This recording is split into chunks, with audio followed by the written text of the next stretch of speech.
Thank you for logging on to this broadcast on wellscountyvoice.com. Since the onset of COVID-19, we have all had to experience social distancing. And this is true with high school sporting events. Our school administrators are doing their best to keep our kids, teachers, administration, and their families healthy. We are honored to be a part of the solution to contain and overcome this, as well as promote our student athletes. We wouldn't be able to bring this broadcast to you if it wasn't for our sponsors you hear throughout the broadcast. Please shop their businesses, use their services, and tell them thank you. From Belmont High School in Decatur, welcome to another production of high school baseball on wellscountyvoice.com, and a sectional production at that. Good morning, friends, and welcome aboard. Alongside Colin Schwartz, I'm Derek Decker. Pleasure to be with you here today as we get set for Norwell and Mississinewa in the first game of two here today at Belmont. This is the first semifinal with the winners meeting each other Monday afternoon at 1 o'clock. Norwell comes in off that 10-0 win. Colin against Marion didn't have that much trouble. Mississinewa didn't think they'd be here, but they are a 14-win team after upsetting 24-3 Heritage on Thursday night. This is a Mississinewa team with everything to play for. For Norwell, a group that did not have to use all that much energy, didn't have to use their best. So at least on paper, it appears to be advantage Norwell here this morning. If you look at it, Mississinewa, their starting pitcher today, I think he's pitched 10 innings throughout the whole year. That's right. They have a lot of errors on the year. You got a gusting wind out here today. It's cold. I mean, this could be a game that, Norwell might benefit from being the away team. You get to hit first and maybe put a lot of pressure on them right at the beginning of the game. Yeah, there's no doubt about that. Norwell is the visiting team today. Of course, not by choice. That's how things wind up in the bracket. Mississinewa was the visiting team on Thursday night. Of course, if you're wondering why that game took place on Thursday, not Wednesday, we had a 2-hour rain delay here on Wednesday, and then Norwell finished their game. Second game after an inning was postponed due to fog. As the fog rolled in the outfield, they played an inning. Neither team scored. Came back Thursday night to take care of that. We do have to take a break. We'll hear from a couple of sponsors. We'll be back with the starters and the first pitch after this on wellscountyvoice.com, part of the Voice Sports Network and the IHSAA Champions Network. Did you sprain your ankle playing with your kids last night? Have you had a nagging pain while training for an upcoming race? Or do you have an upcoming surgery? Indiana Physical Therapy understands how important and valuable your time is to you. At Indiana Physical Therapy, we can schedule you within 24 hours at any of our 19 convenient clinics. IPT has been a trusted part of your community for over 32 years. With trusted results, you can count on Indiana Physical Therapy to get you better, faster. You don't need a referral from your doctor, and all insurances are accepted, including Anthem. IPT is your choice for physical therapy. So what are you waiting for? Call Indiana Physical Therapy right now at 260-209-2464 to schedule an appointment, or go online to indianapt.com. Indiana Physical Therapy, where people go to get better. I'm Dr. Josh Bell from Corrective Chiropractic in Bluffton. My goal with chiropractic treatment is to make you feel and function better by providing neurostructural corrections to help put your spine back into alignment, to strengthen your nerve system, and to relieve nerve pain. We strive to help you heal and stay healthy for years to come. Our full-service chiropractic team in Bluffton provides corrective exercises, lifestyle advice, along with spinal and postural screenings. Hi, I'm Dr. Nick Altair, and I'm proud to join the team here at Corrective Chiropractic. Our goal is to figure out what is causing your pain and restore movement to the optimal level. From infants to older adults, chiropractic is a safe way to manage growing pains and other body trauma. Did you know that chiropractic care can strengthen your overall immune system? Give us a call at 260-353-1400. Chiropractic care can help you on your journey to the best version of you. Corrective Chiropractic, 360 North Main Street, Suite A, Dutch Mill Plaza, Bluffton, Indiana. Back here in Decatur, Derek Decker with Colin Schwartz today as we get set for our sectional semifinal game number 1 here at Belmont today. Norwell will look like this in the lineup. They'll go Riley, Grafton, Haynes, Bolin, Bailey, and Wathen in the middle, and then Bussell, McBride, and Shelton to round out the order for the Knights. Defensively, Mississinewa will go Rock, Campbell, and Bennett in the outfield left to right. Young, Yoder, Brown, and Bailey left to right on the infield. Carter Burton, the starter behind the plate, and the man on the bump today for Ole Miss is Landon Swanner, who's making his 5th appearance of the year, a record of 2-2, a 5.60 ERA, 13 strikeouts to 6 walks. So he's one of the trend defiers, if you will, of this Mississinewa team. Colin, coming into today, Mississinewa as a group, a pitching staff, had struck out 122 hitters and had walked 134. This is a staff that has had all kinds of trouble getting the ball over the plate, and that could be a real issue against a pretty disciplined Norwell offense here today.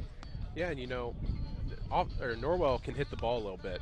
And they got some good approaches, especially in the top of that order, and arguably in the bottom of that order too. That you got a lot of guys who are willing to go up there, make the pitcher work a little bit, and you got an inexperienced pitcher pitching in a pretty big game today for Mississinewa.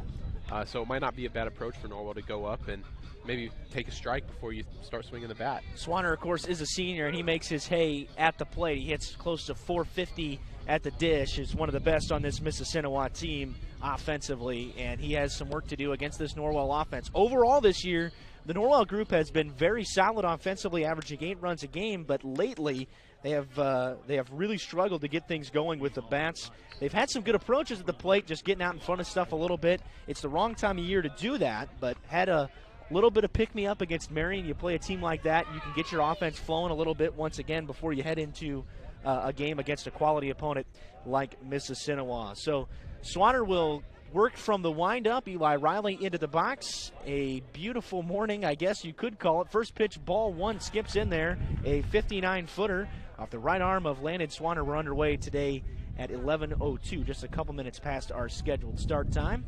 But so happy you could join us for this sectional semifinal contest, free of charge on the Champions Network and on YouTube as well. Belt high fastball called a strike to even the count at 1-1 against Eli Riley.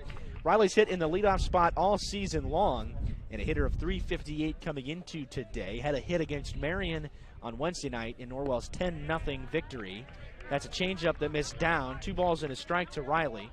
Michael Wimes is calling the balls and strikes today. At first, it's Mark Metler, and at third, Theron Butler rounds out our 3-man assigned umpiring crew.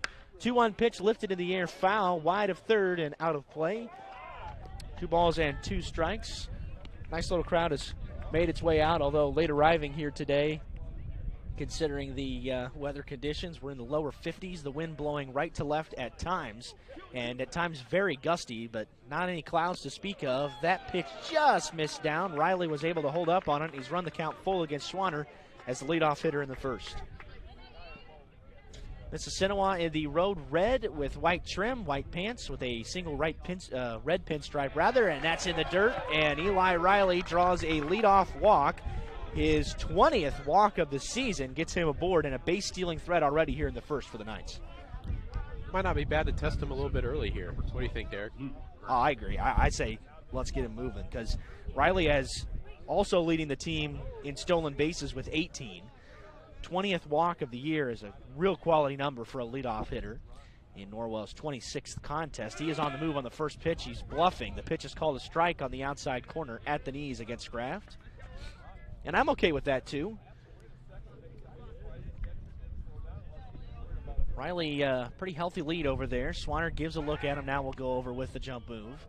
Kraft is hitting from the left side as he has been all year. .350 hitter, and has been real quality guy going the opposite direction in this Norwell lineup. Who's in there visiting gold here today. That's off the plate, ball 1. Riley a little bit slow, not a great jump, but he's in there safely. The throw was to the wrong side of the second base bag, and Riley is in with a head first slide. That was actually that catcher was pretty quick getting the ball out of his mitt there, and a throw on the right side of the bag may have had him there. That was a close play. It was, but it nevertheless advances a runner into scoring position with nobody out already here at the top of the first for Norwell. Swing and a miss by Kraft.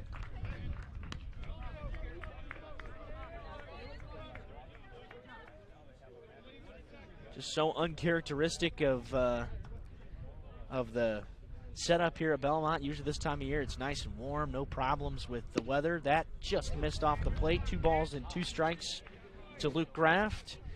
Knights have Haynes waiting on deck, then Brody Bolin in the hole. Bolin has started to turn things around here in the back half of the season and in the start of tournament play. And Rocco's been rock solid all season long. 2-2 to Kraft. He throws his hands out there and pops it up foul and out of play. Interesting little pitch selection there from the Mississinewa pitcher and catcher. With the 1-2 pitch, he went high and away from the left-handed hitter Graft. And, you know, I thought he was going to snap a curveball in there, and I think Graft thought the same thing, and he was way late on a fastball. The 2-2. That floats high and away. 3-2. Swanner is threatening to walk the first two guys of the game. We noted how big of a problem it has been for Mississinewa pitching this year. For comparison's sake, they have walked 134 as a staff. Norwell's walked just 59. So that's almost a threefold difference there. Payoff pitch to Graff, up and away, back-to-back base on balls. The Knights are in business here in the first. Hey, you know, Derek, both of these walks to lead off the game haven't been just 4-pitch walks. They've been both on full counts. Yeah. Good at-bats from Norwell. They're laying off some good, tough pitches. Graff fouled off a 1-2 fastball. So, I mean, good at-bats and making them work, and that's what you got to do against the pitching staff that struggles. 13 pitches already for Swanner, and the first offering to Rocco Haynes is outside for ball one. You don't want to fall behind to this guy because he can make you pay in a hurry. 480 coming into today. Team best 13 doubles and 37 driven in. He has been unbelievable this year in his senior season. Well-built senior, stands with a wide stance in the box with his right heel on the back line, and that's swung at and fouled out of play. He was right on that fastball. He just missed that one. You might need to come at him with, you know, a changeup, a curveball, something else, because he was right on that fastball. Again, this is not a guy you want to mess around with, because if you leave one in the zone, and sometimes even if you don't leave one in the zone, you've got to make a quality pitch every single time to Rocco Haynes. 3 looks back at Riley, then he delivers the pitch. It's flown out towards right pretty deep, wind pushing it towards the line. Ball still carrying, and it goes off the top of the wall. No, it hit the flagpole, and it's gone! It's a 3-run homer for Rocco Haynes, and it's jolted the Knights out in front here in the top of the first. Derek, I said you might need to come at him with something other than a fastball. They tried to sneak another one by him, and he got it right up into the jet stream, that wind, and he's able to push it out to right field. I think they needed to throw something other than a fastball, because if you look at that previous pitch, he was right on it. And you can't sneak very many fastballs by him, especially when you're not throwing very hard. Well, that is Rocco's 3rd homer of the year. That's a team best, 11th of the season for the Knights, and they have all of a sudden gotten out to a 3-0 lead. The 2 walks came out to bite, landed Swanner here already in the first. And off the bat, it looked like that had gone off the top of the fence, but apparently hit the flagpole, which is out there and right. It carromed back into play. Ball 1 to Brody Boland. But Rocco Haynes gets his 40th RBI of the season with a trio of those there. And it puts Norwell in front already here in the first. This is kind of what we expected here today. We were talking before we went on the air, as ball 2's in the dirt, that today might have the potential to be a bit of a slugfest, a high-scoring affair. The problem for that is, even though Ole Miss can swing it, they're going up against Norwell's best in Rocco Haynes. 2-0 to Brody Boland, and the fastball misses in the dirt. Swanner is struggling big time already here in the first. You know, we had a feeling that may happen. They had that approach on Thursday, that, you know, let's get through this game against Heritage, and we'll worry about Saturday when it comes. Well, now they got to worry about it, and they don't have nothing to throw at them. That's a 4-pitch walk to Boland. 3 walks in the first inning offered by Landon Swanner, and that's going to draw a pitching visit by Mike Scott. So Swanner trying to loosen himself up on the mound, and the catcher Carter Burton will join Mike Scott out there at the mound. Brody Boland is at first after drawing the walk. Leighton Bailey will be the next hitter for the Knights. But obviously couldn't have asked for a better start here from Norwell. You get a couple of walks. Again, we talked about the disciplined approach being a huge factor here today. And then Rocco Haynes kept that thing fair. Again, if the wind had been blowing the direction it was on Thursday night, there's no chance that would have, 1, stayed fair, and 2, gotten out of here. But the wind's kind of swirling around today, pushing it out to right at times, then coming back across right to left at times. Caught the wind at the right moment, and Haynes has tremendous strength. And again, barreled that thing up enough to get it out of here and give the Knights the early lead. Long visit by Mike Scott here. Michael Wimes has come out to the mound and trying to break things up, and finally will. Boland will return to his first base bag. Leighton Bailey will step in. Bailey has been nice and consistent this year as well. 279 hitting in the middle of the lineup. Bolin, by the way, draws his 5th walk of the season. That's it. He has been an aggressive hitter all year. That's, in fact, close to the bottom of the night lineup in walks drawn. That's ball 1 in the dirt. And again, Swanner just can't find the zone right now. That's 21 pitches, and only 7 have been in for strikes, and one of them was a home run.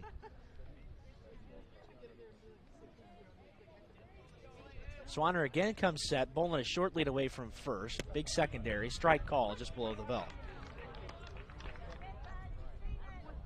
Just, you find out, obviously, a lot about your team, Colin, but Ole Miss has to find a way to respond right now because you've got to shut this thing off before it gets out of hand.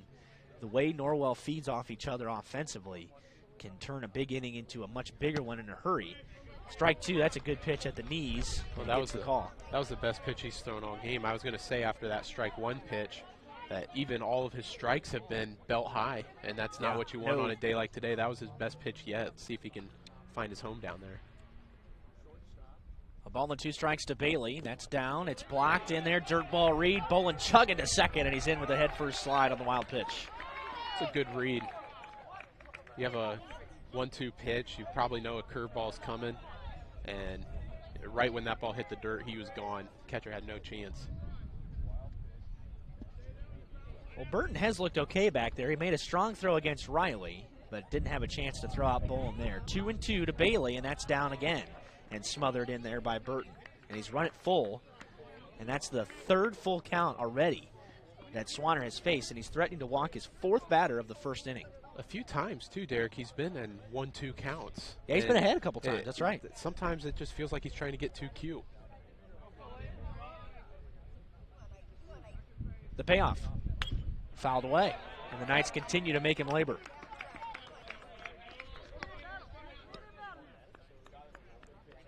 Boy, if you drew up some at-bats, and we were discussing how, the at-bats have generally been pretty good for the Knights, even though the results haven't been there. They went through a stretch of 5 games. In 4 of those games, and 3 of those 4 were conference. In 4 of those 5, they scored 3 runs or less as Bailey fouls it away again. So the results weren't necessarily there. They struggled with timely hitting, situational hitting, and things like that. And you can go back to that Northrop game and think about that contest where Norwell had all the opportunities in the world, eventually walked it off winners 3-2 on the Bo Morgan 2-run single in the 7th.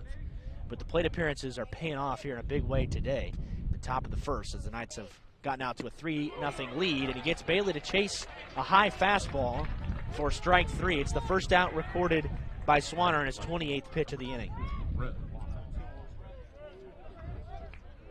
Well, another quality at bat there by the Knights. Doesn't result in anything positive there, but here comes Brett Wathen, who did not hit on Wednesday night. He was focusing on the mound, and he was DH for ball 1 to him, but Wathen has all kinds of power, and this is a guy you also want to be careful to because he is a strikeout guy, but if he makes contact, Colin, 7 of his 8 hits this year are for extra bases. It's just a good batter to sneak in at the bottom of the order. Yeah, and a guy that's only played half the season, and one that was not available against Mississinewa the last time these two teams met back in the regular season. That was down in Gas City, Norwell's 4th game of the year. The Knights won 17-8. Ball 2 in the dirt. Norwell actually trailed 3-0 in that contest and 4-1, and then came back with 5 runs in the 3rd and continued to add to their lead as the game progressed. 14 hits in the contest. Fastball up and away, 3-1 to Wathen. Well, then here's what we were talking about. We got a power hitter up at the plate. You got to be a little bit careful here. If you're Mississinewa, you can't just groove a fastball belt high right down the middle. Swanner a couple checks of Bolin, 3-1. That's down. Wathen draws a walk. 4th base on balls issued by Swanner in the inning. And that's it. That's going to be the end of the day. It's going to last 1 out. Mike Scott's out of the dugout for the 2nd time in the inning, and he's going to make a pitching change.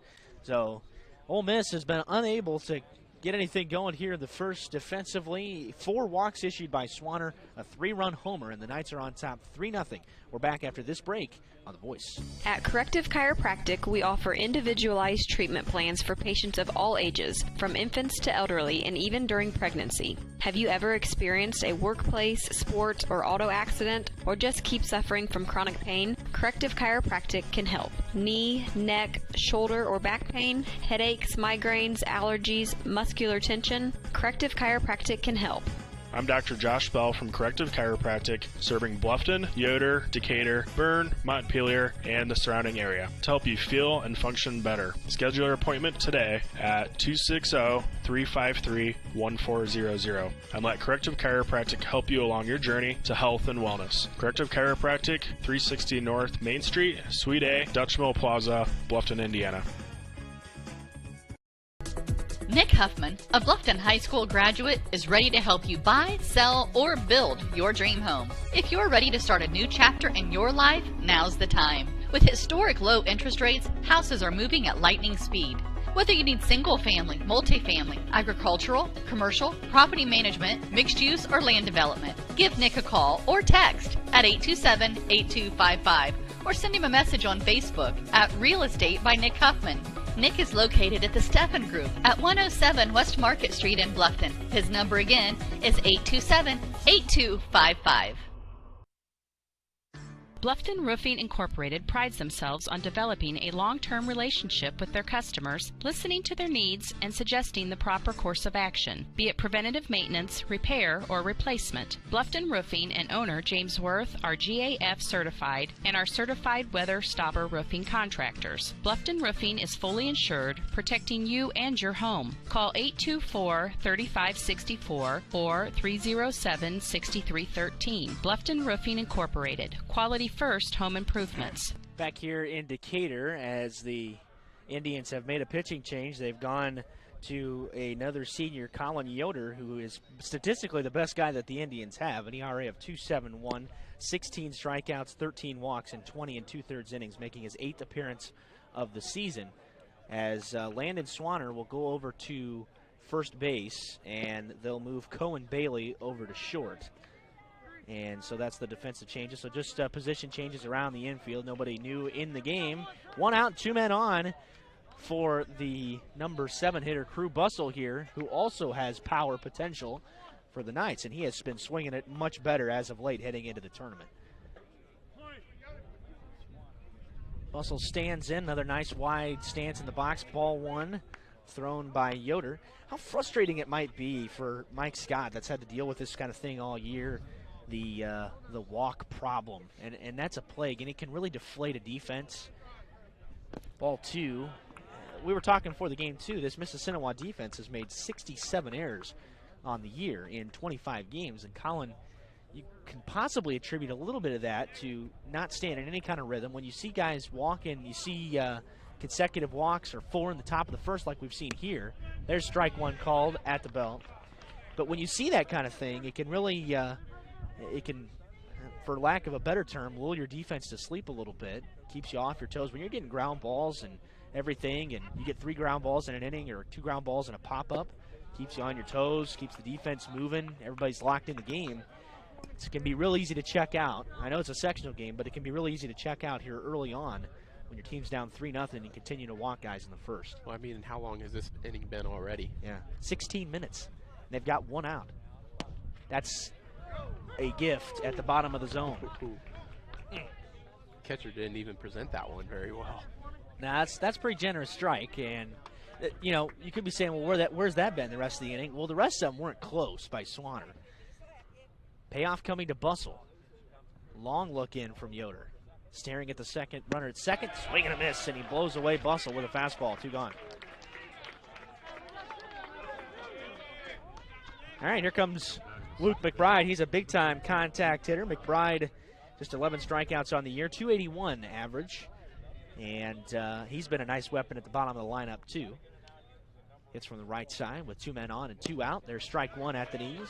Now, if you're Mississinewa and you get out of this inning with only giving up 3 runs, yeah, you got to feel like, almost like, wow, I'm still in the game. How am I still in the game at this point? Right, and you got to remember, as there's ball 1, scooped out of the dirt by Burton.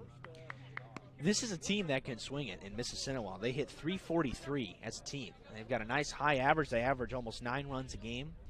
So, and they put up 8 against Norwell last time. Granted, several of those were against Eli Johnson at the end of the game. But they got a few against Bolin early in the contest as well. 1-1, just missed down, 2-1. It's been a rather inconsistent bottom of the zone to start things off.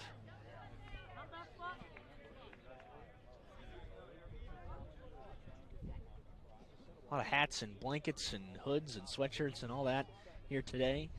That's fouled out of play, right side, 2-2 to McBride. Not exactly what you dream of when you're thinking about a sectional game, but that's the day that we've gotten here today, as it was 52 degrees at first pitch. North-northeast wind gusting to 25 miles per hour. 2 balls and 2 strikes here to Luke McBride, and 2 outs and 2 on in the first. Already 3 runs across on the big fly from Rocco Haynes. This ball is popped up into center. Shallow coming on is Campbell. He is coming on quickly to make the play. Judged it nicely off the bat, and the southpaw makes the grab. The side is retired. 3 big ones in the first by Rocco Haynes on the homer after a pair of walks to lead off the inning. And Norwell carries a 3-run lead to the bottom of the first on WellsCountyVoice.com. Soaring high above, exploring our planet.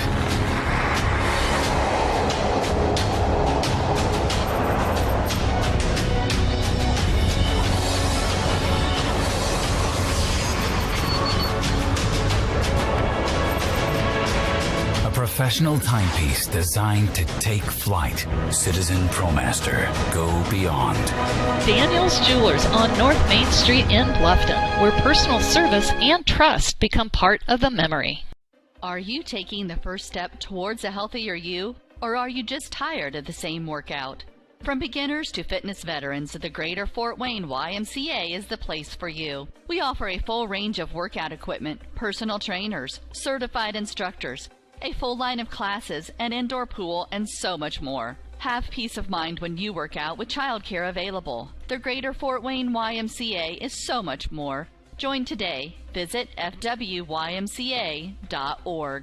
Back at Belmont, Wathen, Grafton, Morgan left to right in the outfield today for Norwell. Bolin and Shelton at the corners, Bailey and McBride up the middle, Eli Riley behind the dish, and Rocco Haynes is on the mound. This is the ace for the Knights.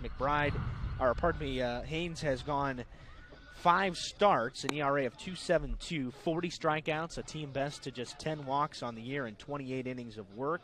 An unfortunate record of 2-3. Part of that's been a couple of real close losses to some quality teams, including Leo and Huntington North. But Norwell gets 3 in the top of the first. Colin, how important would it be for Ole Miss to just scratch across a run here and stay in this contest? Because if you go down in order, it can be hard to start facilitating offense against a guy like Rocco. Yeah, that, and Norwell has 9-1-2 coming up, so you're facing the top of the order again coming up. So, I mean, if Rocco comes in, shuts him down 3-0, I mean, it could take the wind out of you if you're Mississinewa. First pitch swinging is Carson Campbell and fouls it out of play. 432 hitter. He's a big base-stealing threat if he gets on, and had 3 hits against Norwell last time, and that's a letter-high strike called against Campbell to make it 0-2. But he went 3 for 5 with a double in Gas City back in April when these two teams met in the regular season. Haynes quickly with the fastball, blowing him away, went upstairs against Campbell. Good morning, good afternoon, and good night for out number 1. Not a very promising start if you're Mississinewa. I mean, first pitch was a fastball right down the middle, and he's just barely able to get a piece of that. And then after that, it was, I mean, he didn't have really much of a chance. That's a 430 hitter, Colin. And here comes Cree Young, a team best 467 on the year. Fastball misses upstairs to Young. He had a hit against Norwell as well. Almost everybody in the game. In fact, only 2 of the starters combined between the two teams did not have a hit in that game. So it was a slugfest to be sure. 2-0 as he's missed with back-to-back pitches. Swanner had all kinds of trouble in the first for Mississinewa. They brought in Yoder, who disposed of a pair on 11 pitches. Ball 3 that was just down to Young. And Haynes is normally a guy that pounds the zone. Here's a get-me-over fastball on the inside half. Man, how fast is Rocco working right now? Holy smokes. When he gets in a rhythm, he can move. 3-1. That's down and away. Riley will have to chase after that. Hustling to first is Cree Young. he will stop there, and it's a one-out walk for Cree Young. This is the 5th combined walk of the inning by the starting pitchers. Derek, I was timing them in between pitches from the time it hit Eli's glove to the time he was releasing. It was about 7 to 8 seconds every single time. Well, that's also a pitcher and a catcher that are on the same page, too. You're not going through a whole bunch of signs. Pumps the strike at the knees against Yoder. And you know, Derek, we were talking in the top of the first inning about, you know, the errors that Mississinewa's committed. A pitcher like this will also help keep you in it because you don't have a lot of time to kind of wander off out in the field. Right, that's right. The strike one.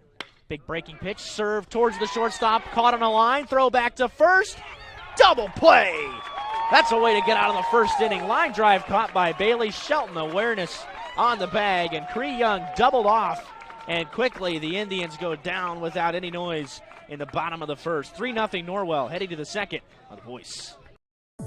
I'm Dr. Josh Bell from Corrective Chiropractic in Bluffton. My goal with chiropractic treatment is to make you feel and function better by providing neurostructural corrections to help put your spine back into alignment, to strengthen your nerve system, and to relieve nerve pain. We strive to help you heal and stay healthy for years to come. Our full-service chiropractic team in Bluffton provides corrective exercises, lifestyle advice, along with spinal and postural screenings. Hi, I'm Dr. Nick Altair, and I'm proud to join the team here at Corrective Chiropractic. Our goal is to figure out what is causing your pain and restore movement to the optimal level. From infants to older adults, chiropractic is a safe way to manage growing pains and other body trauma. Did you know that chiropractic care can strengthen your overall immune system? Give us a call at 260-353-1400. Chiropractic care can help you on your journey to the best version of you.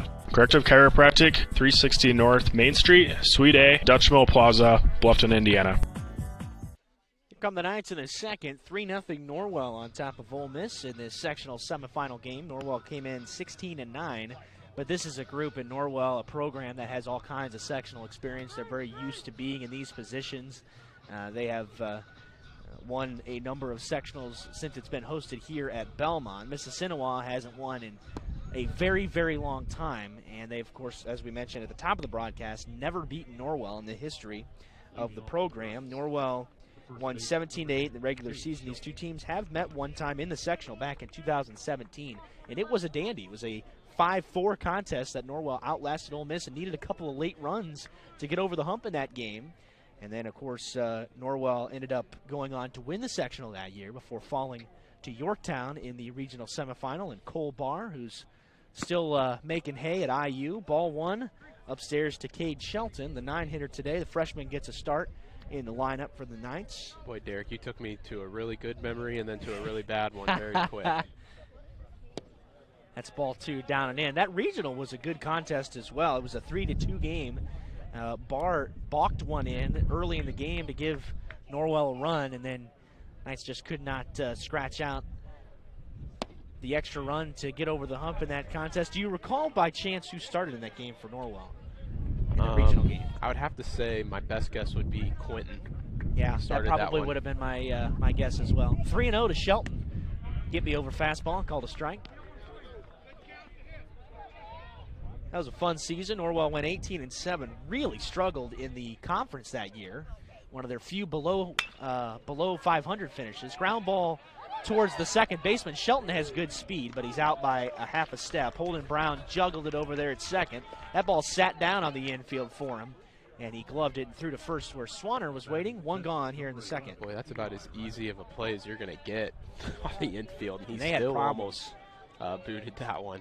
Shelton has good speed streaking down the line, so that makes things a little bit more difficult. But, yeah, that was, I mean, as routine as it comes, especially on this infield.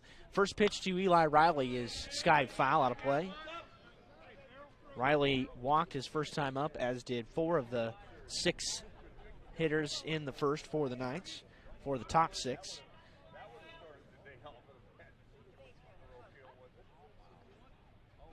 Yoder delivers the strike one inside, ball one. Didn't miss by a lot.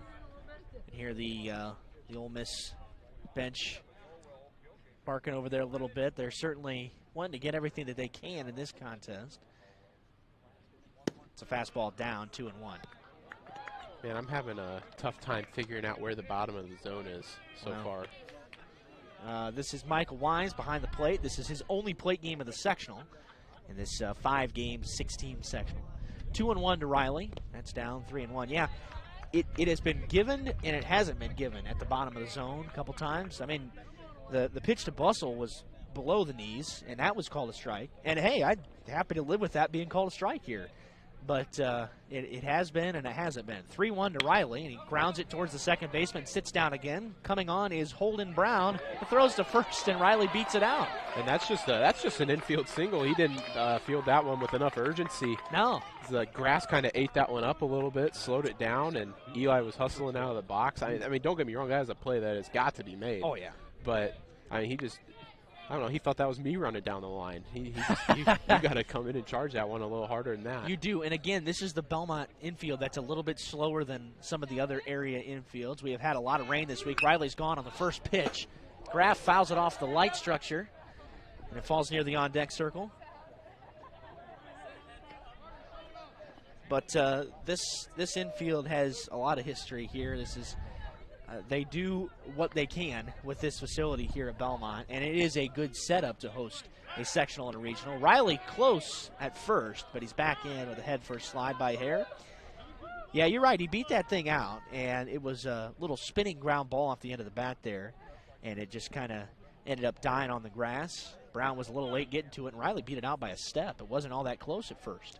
This is one of those infields where you almost got to play your middle infielders a little tighter, a little shallower, especially when you got a speedster. A 1 to Graft upstairs, throw down to second as Riley was on the move, and he beats it easily this time. Man, you know the steal is coming, and you just still can't throw them out. Can't stop it. You almost need to like set up a pitch out or something, because otherwise you just have no chance against. I mean, quite a few. I mean, this is a fast Norwell team. You got to come in prepared for it. Yeah, there's a lot of, and actually it hasn't been all that aggressive considering some of the other teams this year. So that's called a strike. 1 and 2, and I think part of it is as we're looking at the side angle. So right.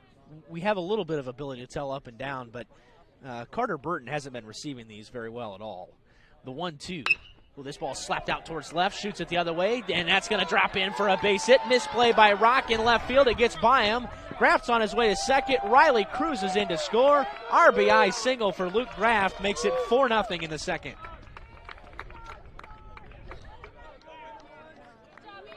You know, we said it there in the bottom of the first that if they can't scratch across a run to make themselves feel in the game, you got the top of the Norwell lineup coming up in the in the second, and I mean, if they let many more runs get across, the way Rocco looked in that first inning, this game may be over already. They're coming in to check on Graff as he's standing at second. Rocco pops up first pitch, foul territory. Here comes Burton. It's playable, and he makes a basket catch in front of the Mississinewa dugout. And so Haynes is retired on the first pitch. 2 gone here in the fourth. Apparently they scored that a double to Graft. It was a misplay out there by Rock, but generous nevertheless. That ball did take a hop on him. You know, we saw that happen once against Marion on Wednesday night where there was a ball hit to center and it looked like it hit a hole or something and just completely bounced the opposite direction. First pitch to Boland's hammered towards the gap in left center. That's going to 2-hop against the wall. Graft will easily score from second. That's an RBI double for Brody Boland. He gets his 13th double of the year, his 28th RBI, and the Knights are up 5-0. And when you can't command pitches like Mississinewa has struggled to do early in this game, you're just up there trying to flip it over the plate for strikes. You're not spotting it down at the knees. You're not trying to pitch inside, outside. You're just trying to throw a strike and just starting to get some pitches right down the middle. Norwell is, and I mean that's what a good hitting team will do, especially the 3 and 4 hitters. Yeah, and so Bailey fouled the first pitch off. You can tell that as patient as this Norwell team was and willing to take the starter Swanner deep into counts, it's been a totally different approach to Colin Yoder. Everybody's been aggressive. Several extra base hits. They've had, in fact, 3 of their 4 have been for extra bases, and 3 of those here in this inning. A couple of doubles, or 2 of those, I should say, in this inning. A ball and a strike here to Leighton Bailey, who struck out swinging, got to chase. Swanner got him to chase on a high fastball. Ball 2, just down. Man, and that could have been off the plate, I guess, but that was one that was presented well. I don't know, man. This has been a little bit difficult to figure out. May end up not mattering too much. It probably won't, unless Ole Miss can start stringing some stuff together. The 2-1 check swing, and he went around 2-2. So here's my question to you, Colin. You know, at what point does the lead grow big enough for Norwell that you could, you know, let's say they get a couple more here with 2 outs, 2-2. That's ball 3. That almost could have been a strike, and it was off the catcher's glove, a passed ball, and it gets bowling over to third. This has been a tough start for Ole Miss. But at what point do you potentially think about taking Haynes out of the game? I don't think you do, because you've only got a one-day rest here anyway, so you have to keep him under 50 pitches. So I don't think it's real reasonable to do that. The payoff to Bailey. Off the end of the bat, foul. Well, Derek, my thing is if, you know, if they're able to get Brody home here, make it 6-0, Rocco comes in, throws another shutdown inning. I mean, how many pitches did he throw in that first inning? 8, 9? 10. Yeah. So, I mean, if he's well under the mark. I mean, right. If you can pitch him 3 innings and take him out while you're up 8-0, and you could still throw him again Monday. Right. You feel pretty comfortable letting him go again. Payoff, grounded, foul. Well, and remember, this is boy, I'd have to go back and look at the rule. It's either year 3 or year 4 of the pitch count limit here instituted by the IHSAA. Of course, that didn't always used to be the case. Northfield outlasted Norwell back in, I think that was 2016. No, that was 2015. 15. Popped up, foul, right towards us, third base side. What did he throw, about 130 pitches? It was more than that. It was 143 by our count on the broadcast. Remington Motts from Northfield, as the Norsemen were up here. They were up here due to Success Factor for a couple of years. And they were in this sectional for 1 year. And then they ended up winning that contest. He was good for all 143 of those pitches, too. Jeez, he just thought he would get tired at some point. His arm was going to fall off at some point. It just didn't. And he plunks Bailey in the back with a 3-2 pitch. Boy, that was, let's see here, a 9-pitch at bat, and he ends up hitting him. Is there any doubt that he's going to be stealing here? Oh, there's no doubt.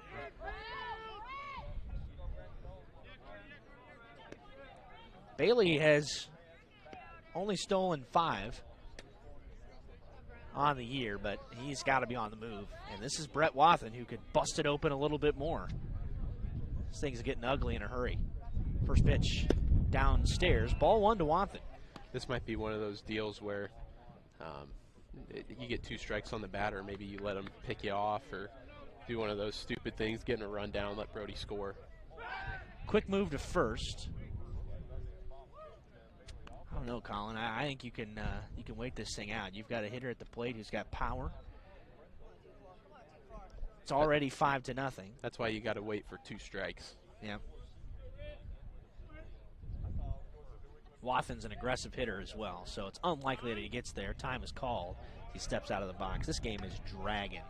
We're in the top of the second inning. We're 36 minutes in. 5 runs on 4 hits and 2 left for the Knights. And Ole Miss went down as quickly as you could in the bottom of the first after the line drive double play.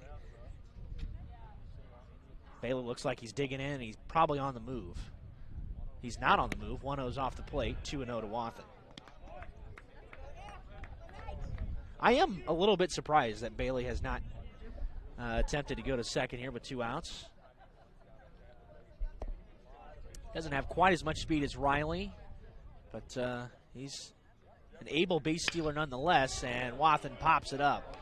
Towards the shallow outfield, here comes Campbell. Going to be a tough play. Makes a diving attempt, but he can't hang on. A run is in. Here comes the second run. Throw coming to the plate, and he is safe on the slide. Bailey scores all the way around from first, avoiding the tag.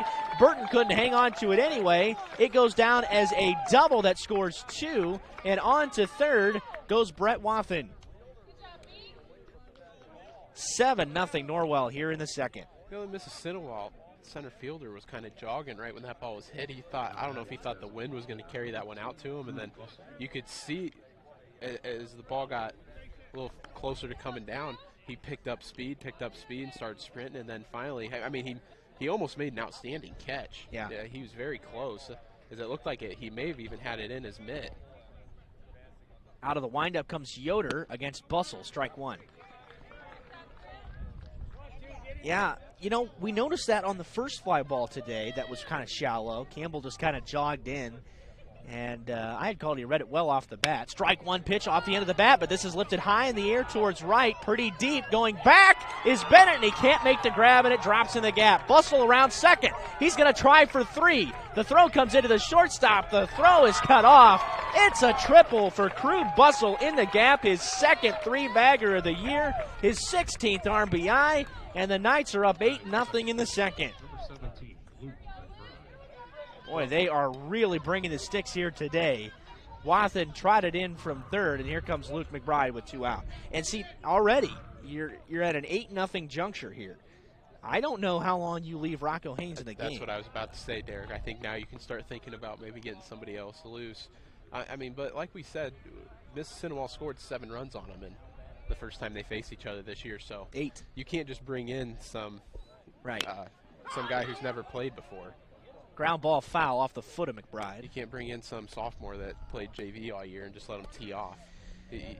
I think they give him probably one more inning, and then if it's still like this, then it's been think about somebody else. 2-out action here for the Knights. Now you've got everybody available except Brett Wathen. He's the only guy that's not available. He went too many pitches on Wednesday night ended up going a 6-inning complete game against Marion in a 10-0 victory. So you've got everybody else that are options, and theoretically the next option would be Brody Bolin, who Mississinewa did see last time. So that's not necessarily the thing that you want. So then it would pretty much be down to Leighton Bailey, maybe Cade Shelton. So you've got all kinds of options. Could you throw Bo Morgan in there as well? Could throw Bo in there. Lane Lewis is available today. He's with the squad. So that's basically everybody that Norwell could throw. Eli Johnson's also in the mix. The 1-1 pitch bounces in there, 2-1. The only thing you don't want to do, Derek, is bring in somebody and then give up 4 runs. Yeah, that's right. That's like the thing. You can't mess around in these in the tournament. In a single elimination game, these are elimination games. Obviously,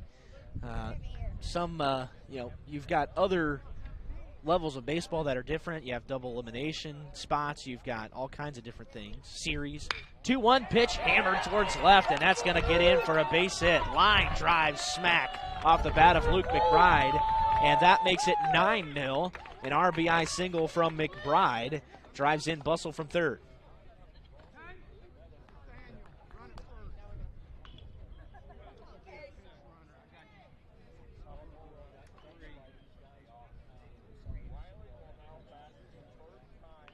I got 3 pitch running for 17 here. That's appreciated. Nathaniel Orling's going to pinch run here for the Knights. It is 9-0 here in the second inning. Is he going to go get warm out left field now?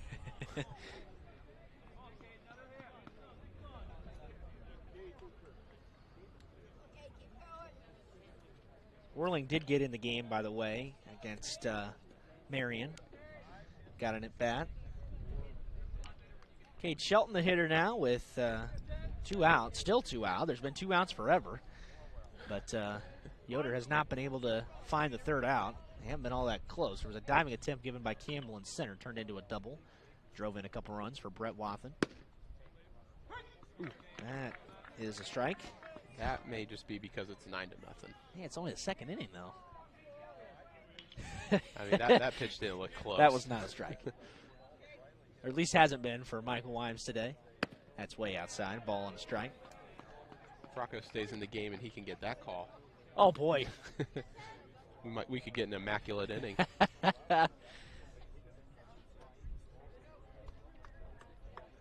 Orling a short lead away from first. The 1-1 pitch is driven towards right. Right at the right fielder, Luke Bennett. He's drifting back a couple of steps with the wind. And we'll put the squeeze on it. The side is finally retired. But Norwell comes up with 6 big ones. The top of the second. They are all over Ole Miss. In the bottom of the second, here comes Rocco Haynes for his second inning of work. Always going to have sibling rivalry, and it's no different with the Heidi brothers. They went and built 2 dealerships right next to each other. and filled them up with new Chevys, Jeeps, Buicks, Chryslers, Dodge Rams, and more. And some of the best late model pre-owned vehicles around, just so they could compete for your business with service, selection, and price. The choice is yours. Heidi Automotive Group in Bluffton, just 20 minutes south of Fort Wayne. Bluffton Roofing Incorporated prides themselves on developing a long-term relationship with their customers, listening to their needs and suggesting the proper course of action, be it preventative maintenance, repair, or replacement. Bluffton Roofing and owner James Worth are GAF certified and are certified weather stopper roofing contractors. Bluffton Roofing is fully insured, protecting you and your home. Call 824-3564 or 307-6313. Bluffton Roofing Incorporated. Quality first home improvements. Well, Landon Swanner's finally got a chance to take out a little bit of his frustration at the plate here today. They'll be followed by Brown and Rock here in the middle third of the Mississinewa order. Bottom of the second inning, Norwell is leading 9-0. 3 in the first, 6 in the second. Rocco Haynes back out there, although also, by the way, Luke McBride has re-entered for Nathaniel Whirling, so he got to run. There's a first pitch fastball that's fouled out of play, back towards the parking area. It is Rocco Haynes, being a fastball heavy guy, there's no doubt about it. He can overpower you at this level. Oh, that caught a piece of Michael Wimes right in the centerpiece. It bounced in there, and Riley couldn't get in front of that thing, although he did turn around and apologize there. 1-1. Feels nice, wakes you up. That is fouled away, first base side, giving Chase Shelton, but he's out of room. Well, he better get his foot down a little quicker than that. Oh, yeah. That pitch was almost in Eli's mitt before he started. Never get around on that. Just buzz him up high right here, throw another fastball at the letters. Yeah, there's not a lot of reason to mess around until Ole Miss proves that they can't. There it was, and Swanner laid off. 2 balls and 2 strikes. Swanner is a 446 hitter. Team best 31 RBIs on the year. There's the off speed, and he just missed off the plate. Swanner checked his swing, didn't go around. 3 balls and 2 strikes. Fastball, and Swanner went up with him and serves it into right center field. He's going to try to stretch this thing into 2, and he will throw on the brakes. Picked up by Bo Morgan out there, and a strong throw into second will limit Landon Swanner to a leadoff single. First hit of the game for Ole Miss. That pitch was not close to being a strike, but Swanner went with it anyway, and here comes Holden Brown.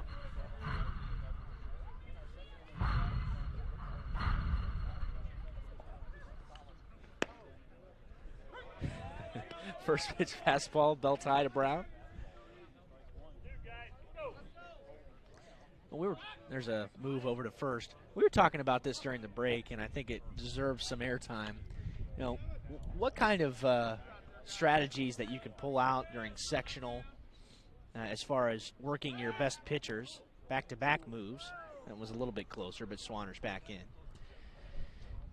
It seems to me, not for my $2 opinion, strike one, swing and a miss by Brown, that you almost don't really have a lot of choice to use your best earliest, because especially if you play on Wednesday and you make it to the championship, he'd be available again.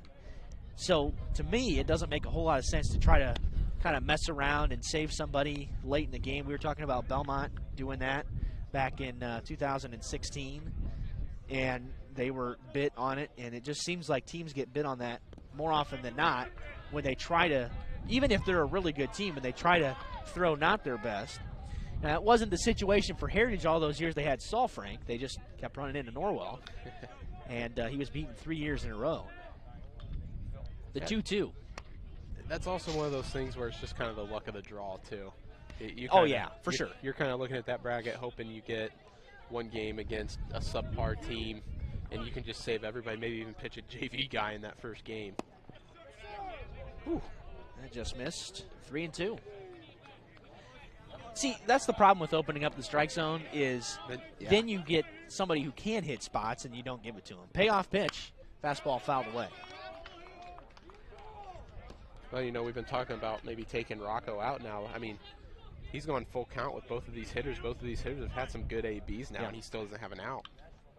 3-2. Called strike 3. Fastball, top of the zone. Holden Brown kind of lingers around the plate and gives an extra look back at Michael Wimes before walking back to the dugout. Well, that first one was a little closer than that, I thought. That's what I'm saying.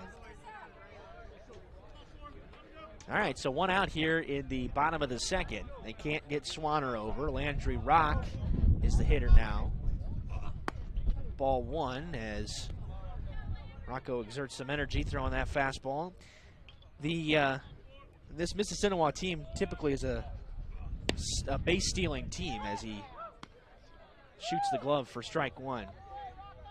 Only 7 stolen bags for Swanner, and there's zero chance that they're going to try to throw against Rocco, who's quick to the plate, and Riley, a future collegiate catcher. I just can't imagine any situations today where Mississinewa is going to try to steal a bunch of bases because, again, you just don't have the opportunity to do that against Haynes and Riley. Here's a fastball right on the outside, Black for strike 2. And you're down 9-0 too. You're just running into an out. You're just giving Norwell an out if you try and steal on these two guys. Yeah, they already had a base running mistake in the first inning on the line drive, and it ended in a double play. And he gets Rock to chase upstairs. 2 gone. The bottom of this Mississinewa lineup has had some issues. It's better than a lot of teams' bottom of the lineups, but they've had some issues, and this Ole Miss team has not had a ton of quality at bats here today. Fastball right there, strike call. I think, to me, you've got to try to attack the first pitch if you're Mississinewa, just because you can't take a strike. You know it's going to be in the zone. He goes for first pitch fastballs all the time. That's a nice smother by Riley to keep that in front of him on a 59-footer. But I just, Riley finds the groove of calling first pitch strikes. There's another one at the knees, strike 2. You got to attack early in the count because if you get behind, you're hosed. See if he can get Bailey to chase up top again. He does come through and throw the pitch. Late time called by Cohen Bailey. By the way, if you're thinking Cohen Bailey sounds familiar, it does. But this Cohen spells it with a K. The 1-2. Couldn't get him to chase. 2-2. Well, Rocco's really working hard out there today. He's pumping everything, a very sectional-esque performance. All righty. So Bailey steps out again. Let's see if he can snap one off here. The 2-2. Nope. Tried another fastball and missed. 3-2. I will say I don't blame the batter. You almost feel like you're getting quick pitched every single time. Yeah, he just comes quickly. 3-2. Runner on the move. Ball 4. Derek, was that a curveball? I think it was, and here comes Jamie Feldheiser. I can't believe he threw a curveball on that. I mean, with the exception of the first batter, they haven't really come close to hitting your fastball. Feldy's out there with Eli Riley and Rocco Haynes trying to discuss things. Again, this is where the strategy part starts to play in. He's sitting at 34 pitches. Would be available on Monday. But I don't know.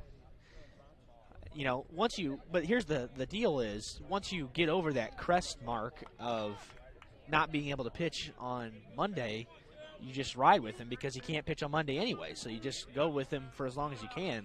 I just don't foresee a scenario where Ole Miss is able to pile on 9 against this guy. That ball was in his glove. They're going to pick him off at first. Swing and a miss, and Bailey caught napping at first. Second base running mistake by the Indians, and that gets Rocco Haynes out of the inning.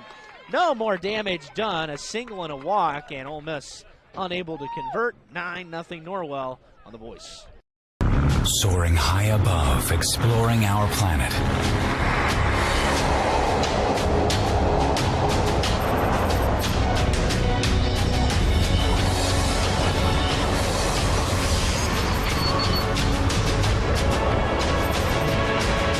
professional timepiece designed to take flight. Citizen ProMaster. Go beyond. Daniel's Jewelers on North Main Street in Bluffton, where personal service and trust become part of the memory. Are you taking the first step towards a healthier you, or are you just tired of the same workout? From beginners to fitness veterans, the Greater Fort Wayne YMCA is the place for you. We offer a full range of workout equipment, personal trainers, certified instructors, a full line of classes, an indoor pool, and so much more. Have peace of mind when you work out with childcare available. The Greater Fort Wayne YMCA is so much more. Join today. Visit fwymca.org. Snap throw by Riley to Cade Shelton after the first pitch to the new hitter. Picks off the runner at first, and I don't know if that play was called. We know that Riley does that a lot. He's more than some other catchers. He's got the arm strength to do it, and that throw was on the money. And, boy, the Cohen Bailey was out by 10 miles at first, just had nowhere to go. And that is just something that is absolutely unacceptable if you're Mississinewa down 9 runs in a sectional game with your season on the line. 2 base running mistakes in the first 2 innings. Strike 1 called against Eli Riley here, who leads things off in the third. Already his third at bat of the game. A walk and a base hit for him. And there's strike 2 at the quads. So glad you could join us here today on a 53-degree breezy afternoon. Almost afternoon, a couple minutes before noon. There's ball 1 just down. Nice location there by Yoder. 1 and 2 to him. Also on the Voice live right now, taking place at Eastside, Bluffton, and Woodland. You can join our friend and owner Scott Menser up there in Butler. Swing and a miss, but the ball goes away from Carter Burton, and they don't get the out. Riley's safe at first. He just couldn't hang on to that. It was not a wild pitch. That's a pass ball. Caromed off of his glove. He thought it went to the left, and it went towards the Mississinewa dugout up the first base line instead, and it's a drop third strike, and Riley probably on the move again. Almost looked like that crossed him up. I mean, maybe. Could have been. That was one of 2 things. That was either a cross up or just kind of being lazy as a catcher. Right. And that's something that you can't have in a sectional game. I know you're down 9-0. I know things aren't looking very good, but man, you just can't let stuff like that happen. Nah. Here comes Luke Graft, who does have a hit already today as well. In fact, it was a double. Scored double. Ball 1, ground ball right side. Over is Brown. He gloves it, but the throw actually won't even happen. He's just kind of smothered. He was playing up the middle a little bit. Brown was late rotating to his left, and Graft will beat that out 10 times out of 10. And they will score at E4. Ooh. That's a tough error. Ooh. First error against Ole Miss. Derek, I think that one was, I was going to say, that was, in my mind, that's a base hit. That's a tough with play. The runner and knowing Graft's speed, he's just going to beat that out every time. Right, but what I was going to say is, I mean, they have, now 68 errors on the year? Yeah. And we talked about it before the game. This is one of those games for Norwell where you're just looking to get the ball in play, put pressure on the defense. And they've done that. And, they did that right there. To me, that's a base hit, but popped up on the infield. It's floating foul and out of play, off the light structure and into the Norwell fans. 0-2 to Rocco. Derek, you would know this better than I do. Do they actually have like an official scorer up there? Or is that just whoever's doing the scoreboard? They do, because it is a sectional game, and so there is a scorebook guy up there.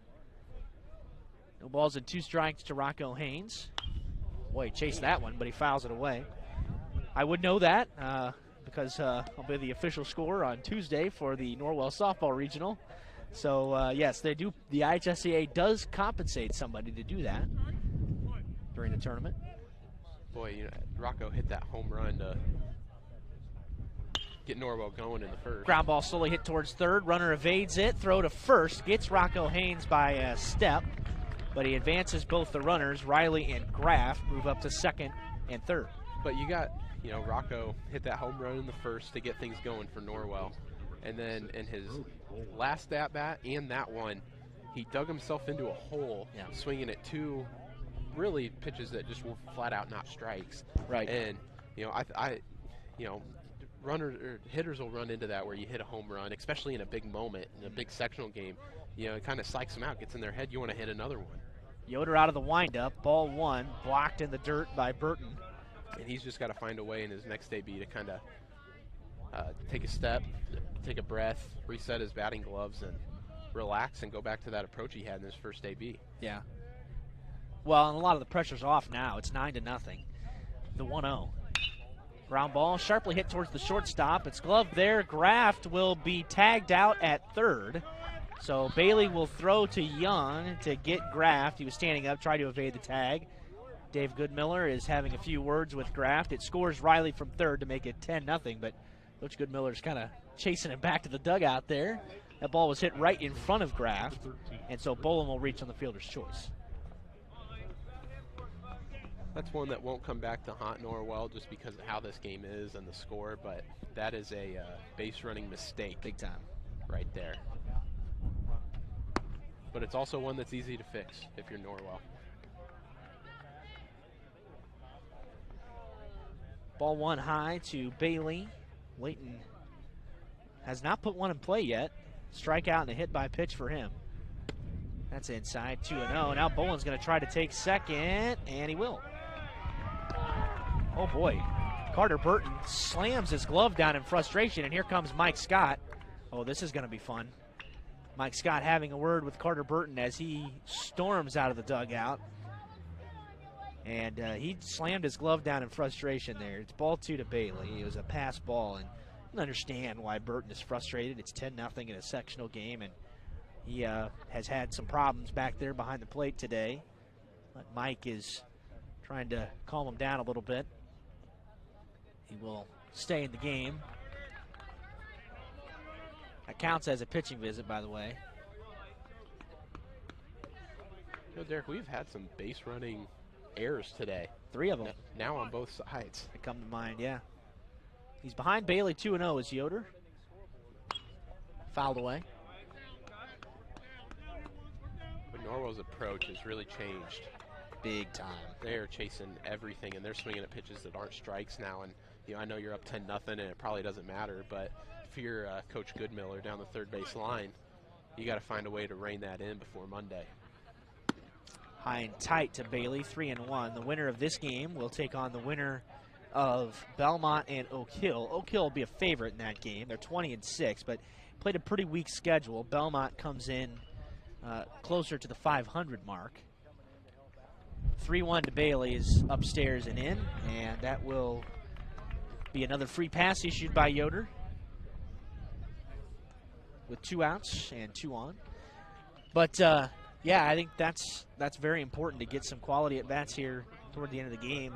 You go back to your approach in the first inning and early in the second inning, and you know there were some fantastic ABs. Wathen pops it up on the first pitch. That's very common of him. Bailey racing back of the infield. Here comes the left fielder, and Rock missed it. Runners were moving on the pitch because there were 2 outs. Here comes the throw to the infield, and 2 runs are going to score. That's the second time Wathen's gotten away with a pop-up, and Rock just didn't read it well off the bat. He was crashing, and the shortstop Bailey was rushing back. We'll wait to see how it's scored. In any case, it makes it 12-0. That has to be an E7. There's no way that's not. I mean, that ball was hit a mile in the air. He had plenty of time. I mean, I know it's gusting a little bit out here, but man, it's not that bad. No, it's not. No, that it bad. is not. This is not Chicago. That play is one that has got to be made. Yeah, oh yeah. So two more runs come across there on the Brett Wathen fly ball. And they do give it an E7, so no RBI for Brett Wathen. It's a 2-base error. Boy, that air problem that Mississinewa has is rearing its ugly head a little bit at this moment. Because there have been a few more that you could have given. Oh, yeah. Could have given to them, too. That they could very easily have 3 or 4 errors in this game. Boy, it has gotten ugly in a hurry for Ole Miss today. They have not been competitive at any point. Obviously, they gave up the back-to-back walks to Riley and Graft, and then Rocco Haynes goes deep, and that can set the tone for a team offensively right off the bat, and it has deflated Ole Miss. Here comes Crew Bustle now with 2 outs. Still an RBI opportunity for him. He had the triple last time up, shot the right center field gap towards the scoreboard.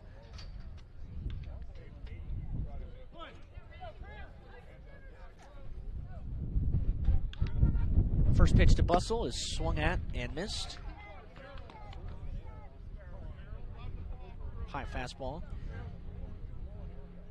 Bustle's had a lot of strikeouts this year. Actually, his other triple this year, by the way, was against Ole Miss. His only other triple. Went 2 for 3 down there with an RBI. Or 2 for 4. Somebody is warming up in the Norwell bullpen, so I guess that answers our age-old question of whether Rocco Haynes was going to be done or not.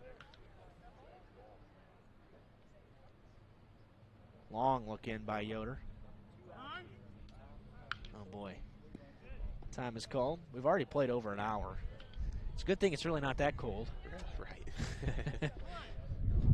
Wind's still gusting. We're in the lower 50s today. Strike one to Bustle. At the knees, called strike 2. Well, you know, to give us something to talk about during this time that feels a little dead right now, you know, going back to, you know, whether they keep Rocco in or not, they have plenty of other pitchers that would be available on Monday, and good pitchers too. Yep. So swing and a miss, and he got Crew Bustle for the second time, but the Knights add 3 more. 12-0. The Knights are up a dozen on WellsCountyVoice.com, part of the Voice Sports Network and the IHSCA Champions Network. Did you sprain your ankle playing with your kids last night? Have you had a nagging pain while training for an upcoming race? Or do you have an upcoming surgery? Indiana Physical Therapy understands how important and valuable your time is to you. At Indiana Physical Therapy, we can schedule you within 24 hours at any of our 19 convenient clinics. IPT has been a trusted part of your community for over 32 years. With trusted results, you can count on Indiana Physical Therapy to get you better, faster. You don't need a referral from your doctor, and all insurances are accepted, including Anthem. IPT is your choice for physical therapy. So what are you waiting for? Call Indiana Physical Therapy right now at 260-209-2464 to schedule an appointment, or go online to indianapt.com. Indiana Physical Therapy, where people go to get better.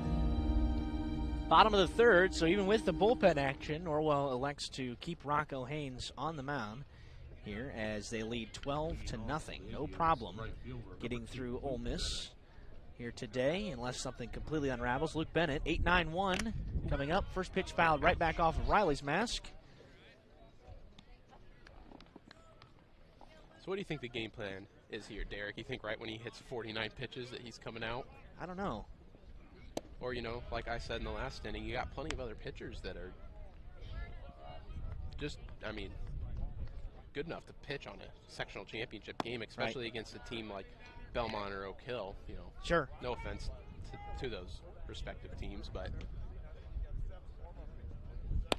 you got to think that whoever Norwell plays in that game, Norwell's going to be the favorite. Yeah, I would think so. So, as I look back, so I was reminded, so 60 is the limit, not 50. So that would tell part of the story of why Haynes is still on the mound here. Popped up. This might stay in play. It will. Cade Shelton is a couple steps into foul territory. One out.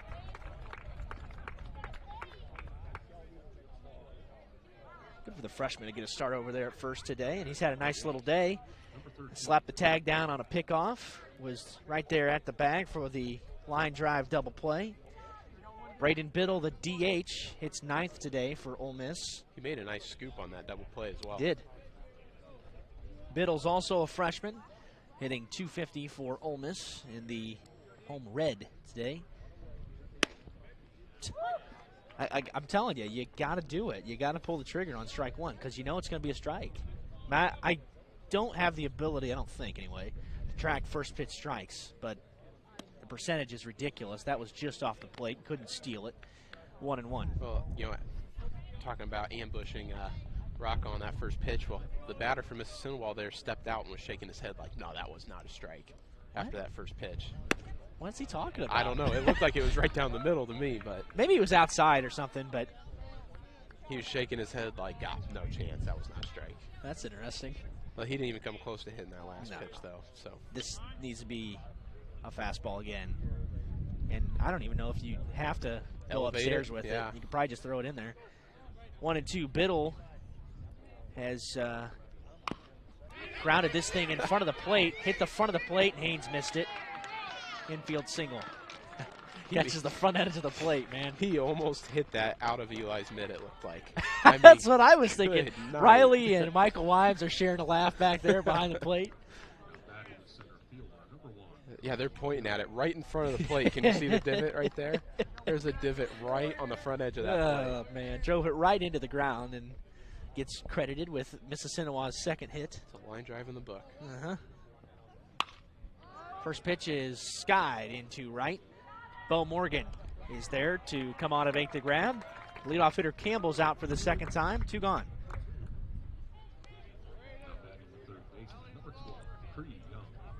Young will step in. Young drew the walk the last time for Ole Miss, a 1-out walk for the Indians. 12-0 Norwell, bottom of the third in this sectional semifinal game. Norwell, if they hang on, gets a berth in the championship on Memorial Day. 1 o'clock start. Ooh, excuse me, swing. Haynes kind of slipped coming off the mound. It's the last thing you want to see in this game as he will toss it over to first. He says he's okay to Dave Goodmiller, who kind of quickly came out of the dugout.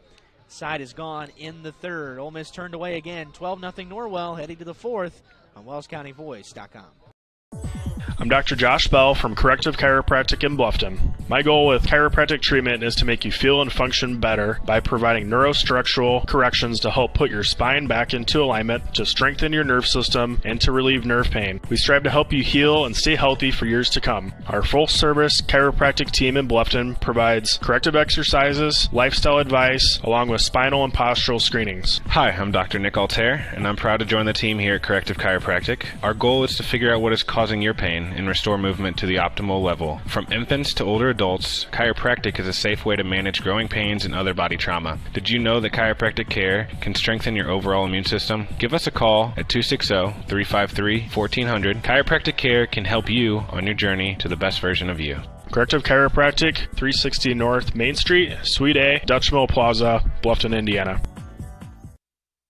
Bluffton Roofing Incorporated prides themselves on developing a long-term relationship with their customers, listening to their needs and suggesting the proper course of action, be it preventative maintenance, repair, or replacement. Bluffton Roofing and owner James Worth are GAF certified and are certified weather stopper roofing contractors. Bluffton Roofing is fully insured, protecting you and your home. Call 824-3564 or 307-6313. Bluffton Roofing Incorporated. Quality first home improvements. Defensive changes for Ole Miss out of the break as they will bring in Landry Rock from left field to pitch. Cohen Bailey goes out to left, and Colin Yoder returns to his starting shortstop position. And Landry Rock has only thrown a couple games this year, very limited sample size numbers-wise. But at this point, Ole Miss is just trying to throw somebody out there who will their best chance to get outs, because Rock is a junior, and Norwell has hit the ball really well today. A couple of errors have exasperated issues for Ole Miss, but it has been a offensive clinic for the most part today. If you take away a couple of the at-bats in the third inning, Norwell's been dominant here this afternoon. Norwell will play the winner of Belmont and Oak Hill in the championship game. Speaking of that championship, there's been some really quality games go on around the area this week.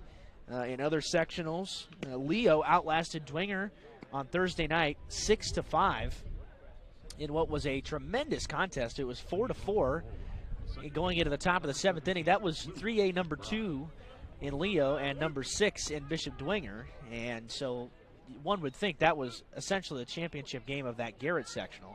And Leo likely has a pretty easy path now. They played New Haven, who has really struggled this year. They're playing them right now. Second game up there is Leo Leo plays Garrett, the host team, and Lewers plays New Haven. That's strike one called to Luke McBride, who re-entered after Whirling ran for him earlier today.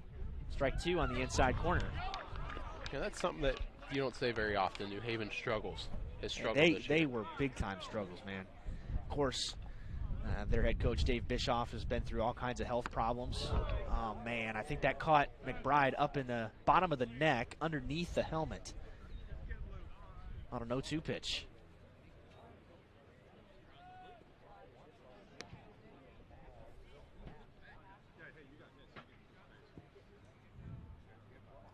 comes Emily Hopkins, the trainer, along with Jamie Feldheiser, Dave Goodmiller. He's actually pointing to the top of his back. That's a lot better than the neck area. But nevertheless, man, that's just not what you want to see in That's not one that a feels 12-0 good. game. No, it's not, and he's coming out of the game. So they will pinch run here for him. Lane Lewis is the pinch runner, the freshman. No reason to push it in a game Nope. like this. Nope. Lane Lewis makes his first appearance in a sectional game. Comes another freshman, Cade Shelton. Ground out and a pop-up for him today. He has struggled big time adjusting to varsity pitching. 4 for 34 on the year. First pitch quickly comes in for a strike. I tell you, Rock wasn't that far away from balking right there. I don't know if they're going to call it at this point. There have been a few today that I've thought I mean, that one was really fast. That's long enough. Strike 2 at the knees. Derek, you and I have been argued enough with this, so we know what to look for. We do.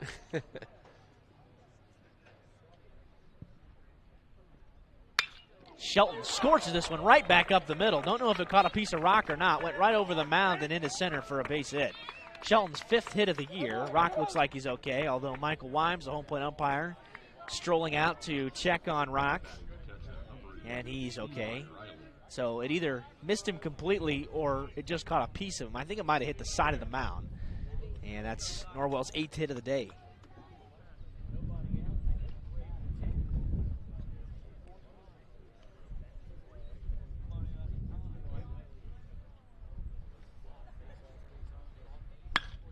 First pitch to Riley, lifted in the air towards right center. Coming over is Campbell. Runner will tag. Campbell makes the grab. Lewis tags from second to third, and there's a good piece of base running. 1 out, runners on the corners for the Knights. If you're Belmont or you're Oak Hill sitting down either side of the line during this game, how nervous do you think they're like? They're sitting there going, "Oh man, we got to play this team after Well, this." here's the deal.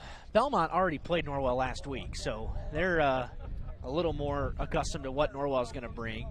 Oak Hill does not have the pleasure of playing the Knights in the regular season. You know, and I understand you're talking about, oh, there's a ball that gets through the catcher. It was in the dirt. Lewis is in. Another run comes across as Cade Shelton goes to second on the wild pitch. But in any case, you wonder, and I know, again, this is inferior competition here, but how did the Knights lose close to 10 games? They were 16-9. The offense just went away for so long at the end of the season, and there's some games that they felt like they should have won. Well, I was going to say, Derek, how many of those games Right. were they leading up till the tail end of it and then blow it in the 6th inning, or well, you think make about a crucial mistake? Team like number 2 Leo, who Norwell was up the entire game against. They were up 4-1 in the 6th, gave up 2 in the 6th and 2 in the 7th to lose in a heartbreaker. Didn't cost them the conference because Norwell ended up losing a couple more times anyway. This ball is hit hard into left at the left fielder Bailey, and he is there for out number 2. Yeah, Derek, that was one we had together, and that was one I was even thinking about for a few days after that. Yeah. One. Just, man, could not believe that they had lost that game. Right. And that, I mean, those are the type of games that can really, like, well, I mean, those are the type of games that really derail a conference championship. Well, and it's always hard playing Leo the first game of the year. It's just how the schedule works out, as you know, that's part of the scheduling quirks and whatever. That's just the way it goes. The Northeast 8 does not shuffle around their conference. That was a balk, by the way. Strike 1 to Trey Bodenheimer, who's pinch hitting here with 2 outs. And they got to get you out here, Derek. Well, I think it's good they're not calling it. 2 for 8 is Bodenheimer on the year with a walk and a strikeout. That's down. This kid has got a lot of pop in his bat as well for just a freshman. He's a strong kid. Will likely be on the varsity crew next year as Norwell graduates a handful of really strong seniors. 1-1 to him in the dirt, 2-1. Bodenheimer pinch hit on Wednesday night as well against Marion and took a 4-pitch walk against a submarining 45-mile-an-hour right-hander out of the bullpen for Marion. Giants really kind of to be honest, wasted everybody's time after that 2-hour rain delay. Swing and a miss by Bodenheimer, 2-2. The delay lasted over 2 hours, and everybody was ready to get out of here. It was already 7-0. The Knights were not in jeopardy of losing the game. Then Marion came out and threw a couple kids who had never been on the mound before. 2-2, spun foul off the end of the bat. But I really don't understand the approach there, and was talking with a few folks. It's just, quite frankly, a lack of respect for the game, to be honest. I mean, there's just no integrity left in the game at that point when you bring out kids like that. They had a kid catching that had never caught. 3 pass balls in a row, allowed a run to score. 2-2 pitch, big breaking ball, outside and down to Bodenheimer, and it runs it full. You know, that brings up the type of situation, too, that we're starting to see in the major leagues, bringing in position players to pitch. But you got to at least... It's a big debate, right? You got to at least bring in guys who can perform at the position that they're at. Downstairs, and Bodenheimer draws another walk. The catching position is not one where you can just throw a random person behind there and tell them to try their best. You know, that's what I was going to say. Position players coming in and pitching and throwing strikes is one thing, but you know, once they start plunking guys or something, you got issues. Marion was a 4-win team. They were 4-24 this year. And that caught a piece of Boland's hand. That will be a hit by a pitch. No, they're saying foul ball, I think. No. That hit him right out on the hand. That was not the bat that hit. No, I mean, there's no chance. Home plate umpire said that. Yeah, he's giving him first, I think, isn't he? Well, then you can't run on it. Well, that's a complete mess up. You got runners at second and third right now. You can't do that. That's a dead ball strike if it was. Oh, boy.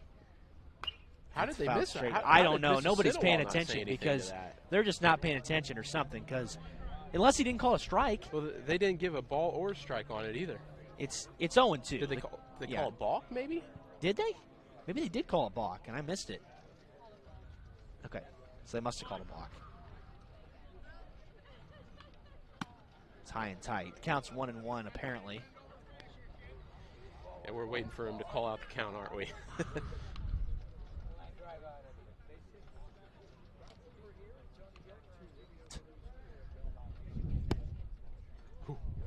That's got to be a strike when it's 13-0. So as much as I was whining earlier about you can't open it up yet, I think it's time.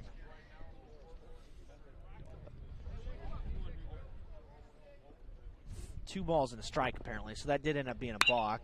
This ball is hammered. Deep left. If it stays fair, it's gone, and it's foul. Man, that was close. Now remember, we're a little bit obstructed from the left field foul line down the line here at Belmont, but that ball cleared it easily. That was tagged off the bat of Boland. That ball was over the road. Oh, yeah, he absolutely hammered it. By the way, Boland had a home run last time. He went 4 for 5 against Mississinewa last time with 2 doubles and a home run, 5 RBIs. That home run was late in the game down in Gas City, and it was a no-doubter as well. Boy, that is a heck of a game right there. Yeah, he's got 2 of them. He was the starting pitcher in that game as well. 3-2 to Boland as that was down and away.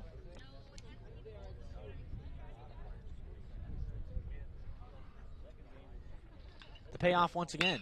Popped up, right side of the infield, way up there for Swanner. Holden Brown's having all kinds of trouble, and the shortstop Yoder will come on to make the grab and take it away from Holden Brown. Boy, these guys have struggled with pop-ups big time. They dropped 2 of them in the first inning against Heritage, but came away with the victory. The Knights add on another one. It's 13-0 on WellsCountyVoice.com in the sectional semifinal at Belmont. Nick Huffman, a Bluffton High School graduate, is ready to help you buy, sell, or build your dream home. If you're ready to start a new chapter in your life, now's the time. With historic low interest rates, houses are moving at lightning speed. Whether you need single-family, multifamily, agricultural, commercial, property management, mixed use, or land development, give Nick a call or text at 827-8255 or send him a message on Facebook at Real Estate by Nick Huffman.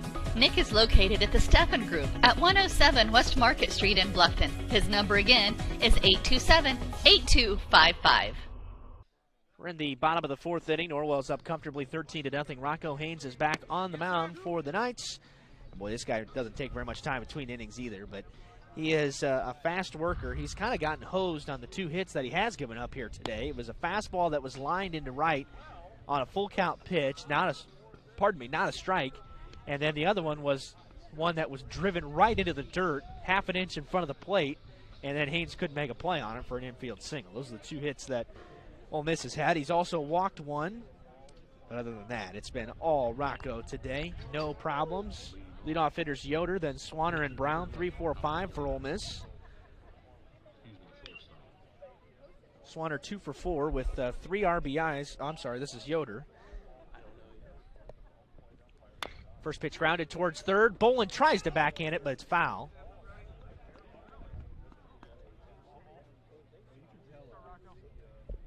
You can tell Brody is a lineman for a football player on a dive like that. Yeah. That was more of a belly flop. Yeah. He's had a couple good plays from down there this year. I don't know if he would have had an opportunity there to get Yoder. It was a one-hopper that was pretty quick. Yeah, he has shown that he is a sophomore over there at third base this year. A sophomore with a lot of promise. He does. At that. And obviously he's got the bat to come along with it. So. But he has shown that he is a sophomore at times too. Yep.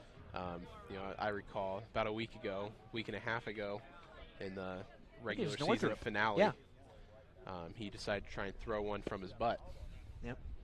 Didn't work out very well. And not that would have cost them the game per se, no. But it did give felt him, like it did for half the game. Right. Northrop got the early run there, and that Norwell just couldn't get any runs across. Check swing, pitches down, 2-2. Rocco right now, by my count, which is not official, by the way, is at 50 pitches. So he's got 10 more or less to work with to get through this inning, if that's what they want to do with it. Breaking pitch, foul tipped into the glove by Yoder. 1 gone.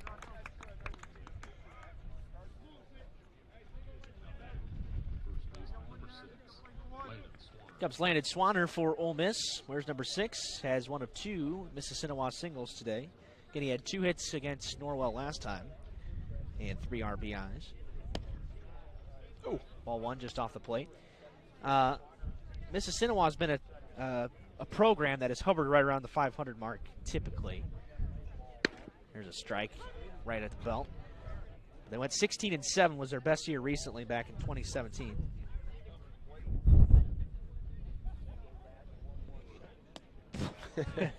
Oh man, he got Swanner into the ground on that pitch, 1-2. Pitching Ninja on Twitter would have given him the bench warmers. That's right. Chop at it.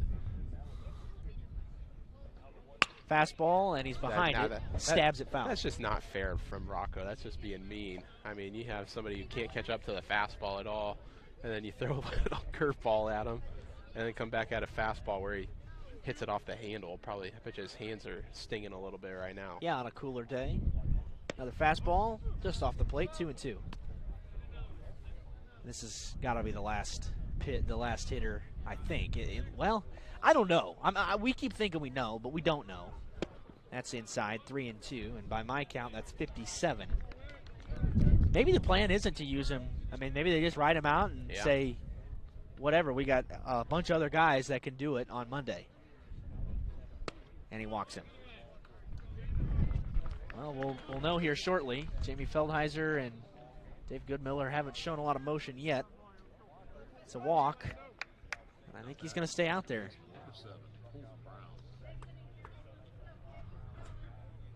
You know, and like we've said, Derek, it's not like they don't have any pitching left. Oh, no. For Monday. No, not at all. Not like that at all. Just missed below the knees. Ball 1. You know, I think, well, my guess would be it'd be Wathen again on Monday. Would be my at least inkling. There's strike, the outside half. Wathen looked really good. It was Marion, but he looked good, and he has progressively gotten better in his starts here in the second half of the season. Ouch! That caught a heavy piece of Riley. It's fouled straight back. Man, that one made solid contact, 1-2. How about a little ground ball here? Bottom of the fourth, it would be. I don't know how these guys are laying off these pitches because they can't be missing by that much. The reason they may be laying it off is because they know they can't catch up to it. That's in the dirt. 3-2. Runner jogs back to first. And the last thing you want to do is walk another one here. He's already issued 2 free passes today. 3 balls and 2 strikes to Holden Brown, who struck out looking his first time up. Boy, he swings and hits this one high and deep towards left. Going back is Wathen, and that ball is gone out onto the street. It's a 2-run homer for Holden Brown. Rocco Haynes has given up a 2-run blast, and Ole Miss is on the board.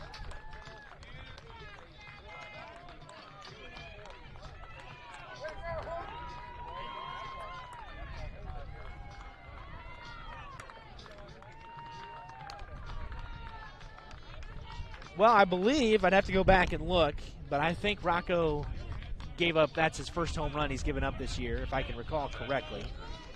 And so Ole Miss has a bright spot here in this sectional semifinal game.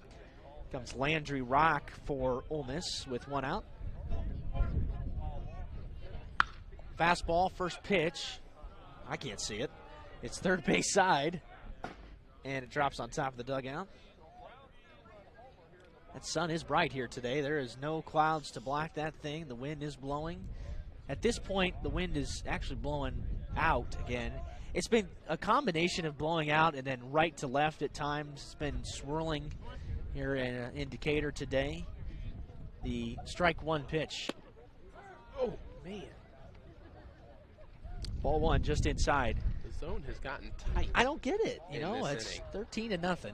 And then you tighten up the zone. And look, we're not on top of the plate, but it can't be missing by that much. And it seems like some of the fans behind the plate seem to agree with us as well. Yeah, well, we're all biased. Yeah, that's so. true. Rock struck out his first time up. Lays off the high fastball, 2-1. Rocco's lost a little bit of his command here. And, you know, maybe frustrated a little bit by not being helped out. Thinks might have gotten ripped off in a couple strike calls. That's down and out, 3-1. If he walks this hitter, this may actually be his last batter he faces. Yep. Rock takes the 3-1 pitch on the outside half, called a strike. This has been a long, long game considering. In fact, the Mississinewa game took a long time as well. It was over 2.5 hours. This one's 90 minutes in. We're in the 4th. Payoff pitch, inside corner, called strike 3. And Landry Rock is set down for the second out. The only bad news for the Knights is that their margin for error has shrunk a little bit going into the 5th inning to get the run rule, which is exactly what happened. Well, here comes Dave Goodmiller, so this is apparently going to be it for Rocco right now. That was the problem. Norwell won 17-8, and they gave up a couple runs in the bottom of the 5th to Ole Miss to extend the game. They ended up going the distance to play 7. Maybe he won't be making a change yet. Dave Goodmiller's out there to talk with Rocco and Eli. Cohen Bailey will be the hitter with 2 outs and the base is empty. 2-run home run in this inning by Holden Brown. Brown hits his 3rd homer of the year, his 22nd and 23rd RBIs. And they are going to go ahead and make the change. Leighton Bailey will come on, and a thundering applause for Rocco Haynes here on an excellent afternoon. Norwell up big on The Voice. At Corrective Chiropractic, we offer individualized treatment plans for patients of all ages, from infants to elderly, and even during pregnancy. Have you ever experienced a workplace, sport, or auto accident, or just keep suffering from chronic pain? Corrective Chiropractic can help. Knee, neck, shoulder, or back pain, headaches, migraines, allergies, muscular tension? Corrective Chiropractic can help. I'm Dr. Josh Bell from Corrective Chiropractic, serving Bluffton, Yoder, Decatur, Bern, Montpelier, and the surrounding area to help you feel and function better. Schedule your appointment today at 260-353-1400 and let Corrective Chiropractic help you along your journey to health and wellness. Corrective Chiropractic, 360 North Main Street, Suite A, Dutch Mill Plaza, Bluffton, Indiana. So Rocco Haynes is done. You can close the book on him. Bases are empty. 2 runs on 3 hits for Ole Miss today. And Rocco Haynes had one of the better performances that he's had this year. Norwell is up huge, 13-2. Haynes goes let's see, 3 2/3 innings through 70 pitches, so not all that efficient today. A couple of earned runs on 3 hits, 3 walks, 5 Ks for Haynes today, but was dominant and overpowering Colin. You know, there were actually a couple breaks that went Ole Miss's way. Talk about the ground ball single on the infield and just kind of made a mistake, left it up top to Holden Brown. Outside of that, outstanding day for Haynes. Yep, just the one mistake for him that really makes this day look a lot worse than it was for him. Going to hurt that ERA a little bit, but for the most part, for most of these Ole Miss batters, it didn't really look like they even had a chance up at the plate today. But, you know, he made that one mistake, left one up belt high after a long AB. So Leighton Bailey is not pitching to his brother Cohen Bailey, but it is Cohen Bailey at the plate. Strike one as it's fouled out of play. Bailey walked his first time up. Leighton Bailey out of the pen here. He has been the highest innings guy for Norwell this year. Strike one, called strike two. A big breaking pitch. He is a strike thrower, is Leighton Bailey. 19 strikeouts in 34 innings, so not a big strikeout guy. 7 walks on the year, 3-2, making his 10th appearance out of the pen. 2.65 ERA for Bailey. It's actually a shade under Rocco's ERA. No balls and 2 strikes to Cohen Bailey. 2 outs, bases empty in a 13-2 game of the fourth. Breaking ball off the plate. Nice hold by Bailey, 1-2. Although I don't think Bailey was going to swing at that pitch anyway. It's certainly a different change from Rocco Haynes. Change up in the dirt, 2-2.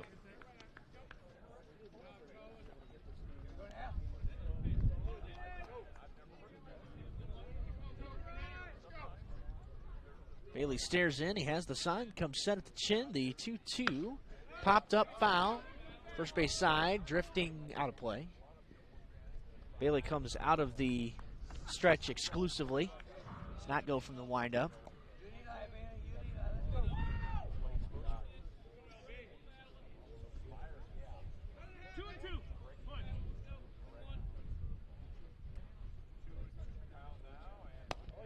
It's off the plate, 3 balls and 2 strikes. Again, Leighton's a strike-throwing guy, pitches to contact, a lot of ground balls. Hey, shade. First time we've had the sun go behind the cloud for the entirety of the game here today.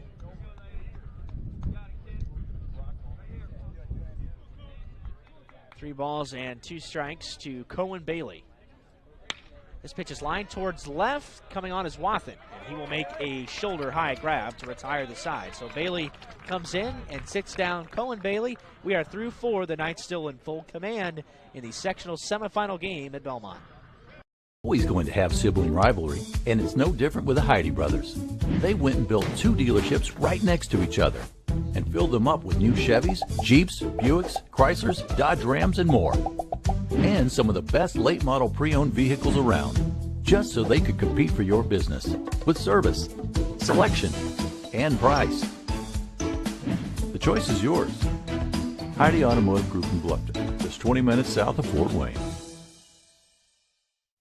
Bluffton Roofing Incorporated prides themselves on developing a long-term relationship with their customers, listening to their needs and suggesting the proper course of action, be it preventative maintenance, repair, or replacement. Bluffton Roofing and owner James Worth are GAF certified and are certified weather stopper roofing contractors. Bluffton Roofing is fully insured, protecting you and your home. Call 824-3564 or 307-6313. Bluffton Roofing Incorporated. Quality first home improvements. Back here in Decatur, so glad you could join us here this afternoon. 13-2, Norwell has been in control from the outset here today. 3 in the first, 6 in the second, 3 in the third, and 1 tagged on in the fourth. The Knights have been up all day. Colin, they established the tone right from the outset. They had some real quality at-bats. The Rocco Haynes 3-run homer in the first jolted the Knights out in front, and they haven't looked back here today. And, you know, this just gives you such good confidence and momentum going into the sectional championship on Monday. 2 big, really non-competitive games. Yeah. You know, just, you know, makes you feel good, makes you feel confident going into Monday. Yeah, and this one's against a 14-win team. I mean, this is a Mississinewa group that was over 500, and they played them during the regular season, and it can mess with you a little bit when you touch up a team in the regular season, especially when it was early on. Strike one called to Norwell's Cohen Bailey. Well, then this is a Norwell team, too, that is plenty comfortable playing in close games, as they've had a lot of them over the course of the season. Yeah. So it's not like they're going to be going in without any close game experience. And then, you look ahead to regionals, you're going to have really no more easy games once you get there. Right. So you got to be comfortable playing in those close games once you get to the tournament. Yeah, at this point, the favorite to come out of that regional is Leo. They're the top-rated team in the north half. The strike two called, strike three, bottom of the knees, and Cohen Bailey's first varsity at bat is a strikeout.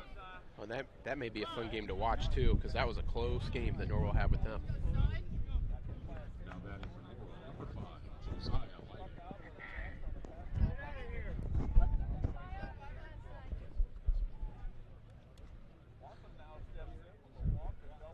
Comes Josiah Leidig here, pinch hitting, and he flies this thing out towards deep center. Carson Campbell ranging to his right. One pitch and one out. Leidig is gone. Two gone here in the fifth. Derek, we were kind of joking around a little earlier about I just felt like the wrong team was the home team if you're, looking for that it's always quick like game. That. But, as an umpire, if the wrong team is the home team or whatever it may be, this is kind of what you're looking for in the fifth inning. Well, of course, we're working towards time limit, so it's a different situation there. And we're an hour and 38 minutes in here today, but it really feels like we've crawled along at times. Crew Bustle's the hitter here with 2 outs and the bases empty in the fifth for the Knights. And Mississinewa looking for their first 1-2-3 inning of the game. Norwell scored in each of the first 4 innings today. And this really game has never been in jeopardy at any point whatsoever. Back-to-back walks to lead off the game. 4 walks issued in the top of the first inning by Landon Swanner, including a 3-run blast by Rocco Haynes the opposite direction, snuck inside the foul pole. In fact, hit the flagpole that's out there, about 10 feet to the left of the foul pole. And Rock is behind Bustle 3-0.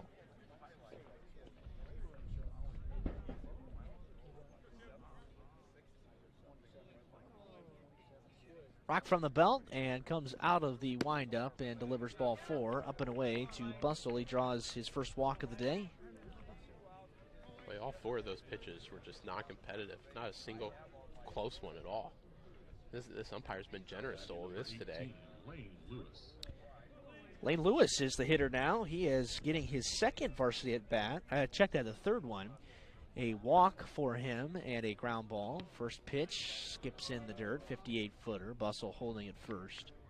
I think game is well beyond jeopardy at this point. Lewis is another guy that's likely to be on the varsity squad next year and in the pitching rotation for the Knights.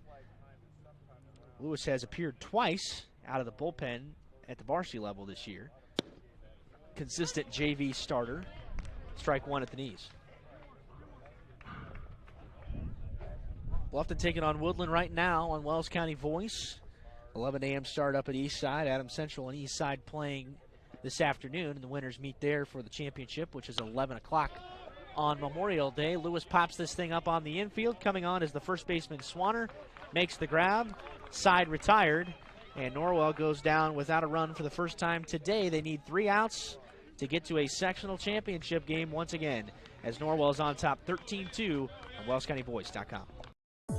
I'm Dr. Josh Bell from Corrective Chiropractic in Bluffton.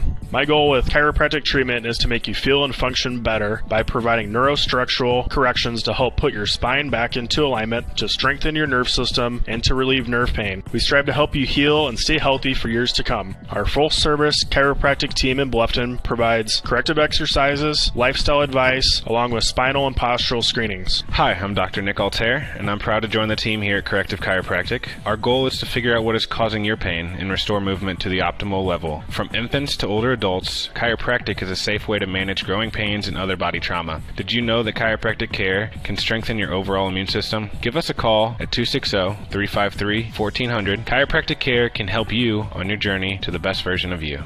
Corrective Chiropractic, 360 North Main Street, Suite A, Dutch Mill Plaza, Bluffton, Indiana. Are you taking the first step towards a healthier you? Or are you just tired of the same workout? From beginners to fitness veterans, the Greater Fort Wayne YMCA is the place for you. We offer a full range of workout equipment, personal trainers, certified instructors, a full line of classes, an indoor pool, and so much more. Have peace of mind when you work out with childcare available. The Greater Fort Wayne YMCA is so much more. Join today. Visit fwymca.org. Ole Miss needs a couple to keep this thing alive. Bottom of the fifth, 13-2 Norwell. It's Leighton Bailey working against 8-9-1 for Mississinewa. Luke Bennett leads things off. Ball 1 to him just downstairs. He fouled out the first time he was up, as Ole Miss has still not made it through the order a second time all the way through. Braden Biddle in the 9 spot, fouled straight back, and then Carson Campbell for Mississinewa. Ole Miss is going to see their season come to an end today. They've never beaten Norwell in the history of the program, and that will continue here today. They're going to finish their season 14-12. 1-1 fouled back out of play. 1-2. This is a Mississinewa team that will return everybody but Swanner, Yoder, and Young, who are all big producers in the lineup, but a lot to build around for Ole Miss. The 1-2 offering is in the dirt, 2-2 to Luke Bennett. But there's a lot of reason for optimism. There will be a huge senior class for Mississinewa next year. A ton of juniors on this team. Just catching a piece was Bennett, staying alive.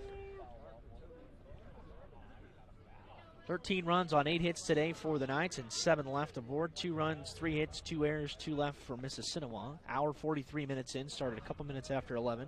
53 degrees at first pitch, sunny, and the wind has been gusty at times, blowing out mainly. And that's fouled out of play by Bennett. 4 foul balls in this count. Huntington North takes on Homestead today over at Huntington University at Forester Park. Wayne and Columbia City in the second game, so that's likely to be Columbia City and Homestead in the championship on Monday. 2-2 pitch lifted in the air. Foul territory, third base side, drifting out of play. Of course, the fence doesn't extend past the dugout very far here at Belmont. It's open down the line. There's a line drawn down there that signifies the out-of-play area. A lot of the Norwell fans have found their way down there today, as they do every year. Bailey with one sleeve on. The left sleeve is all the way down. Ground ball right back at him on a comebacker, and he scoops it out of the dirt on a 2-hopper. Bailey throws to first, and Bennett's out. 1 gone here in the 5th.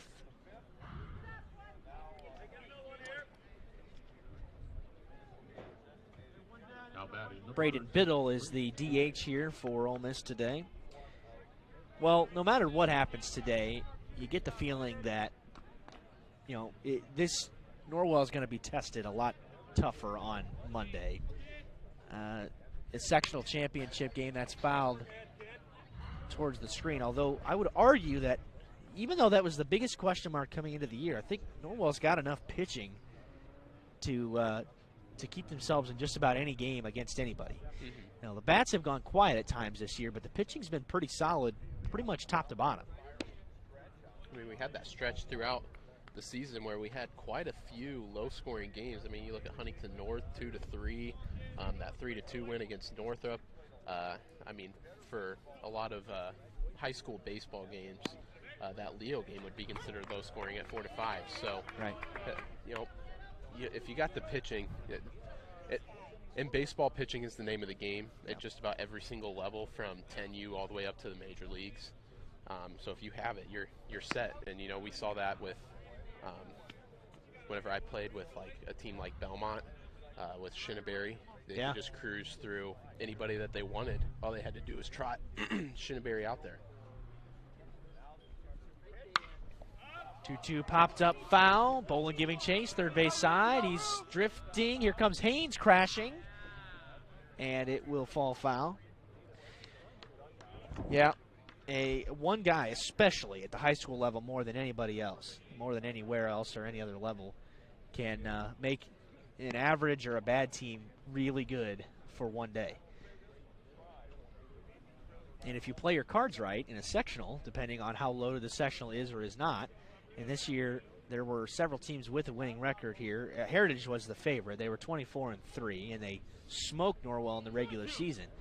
But Norwell gets fortunate, and they don't have to go through them today. Instead got Mississinewa, who upset them on Thursday afternoon. 3-2 as he's run it full to Biddle, the 9-hitter. Well, I mean, you think about it, that's kind of what happened to Mississinewa and Heritage on Thursday or Wednesday, whenever that was. Both. Mississinewa trotted out their best pitcher, and he did a good job of shutting Heritage down. That's popped up on the infield. Bailey drifts back. Hat flies off, but he makes the catch. Oh, no, Brody made the catch. The third baseman, Bolin, came in to catch that. The wind really gusted up as soon as that thing was popped up and pushed it 30 feet at least into fair territory. That looked like it was going to be a foul out, and it blew it all the way back down the third base line, and Bolin was there to snag it. That ball was originally headed towards us, Derek. Yeah. Well, now the Knights are one out away from a sectional title berth, as Carson Campbell is the last chance for Mississinewa. First pitch strike on the outside corner. Strikeout and a pop-up for Campbell today.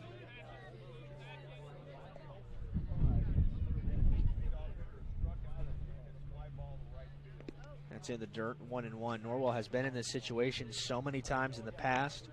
It's been 3 years, though. Well, 4 years, but 3 seasons since Norwell has been in the sectional title game. In fact, the last time they were there was 2017 when they won it. Swing and a miss by Campbell. You wouldn't know anything about that team, Colin. Then they were defeated in the semifinals against Jay County in 18 and lost in the first round against Marion in 2019, the last time baseball happened in Indiana. The 1-2, and it hits him. Now Campbell's aboard with 2 out.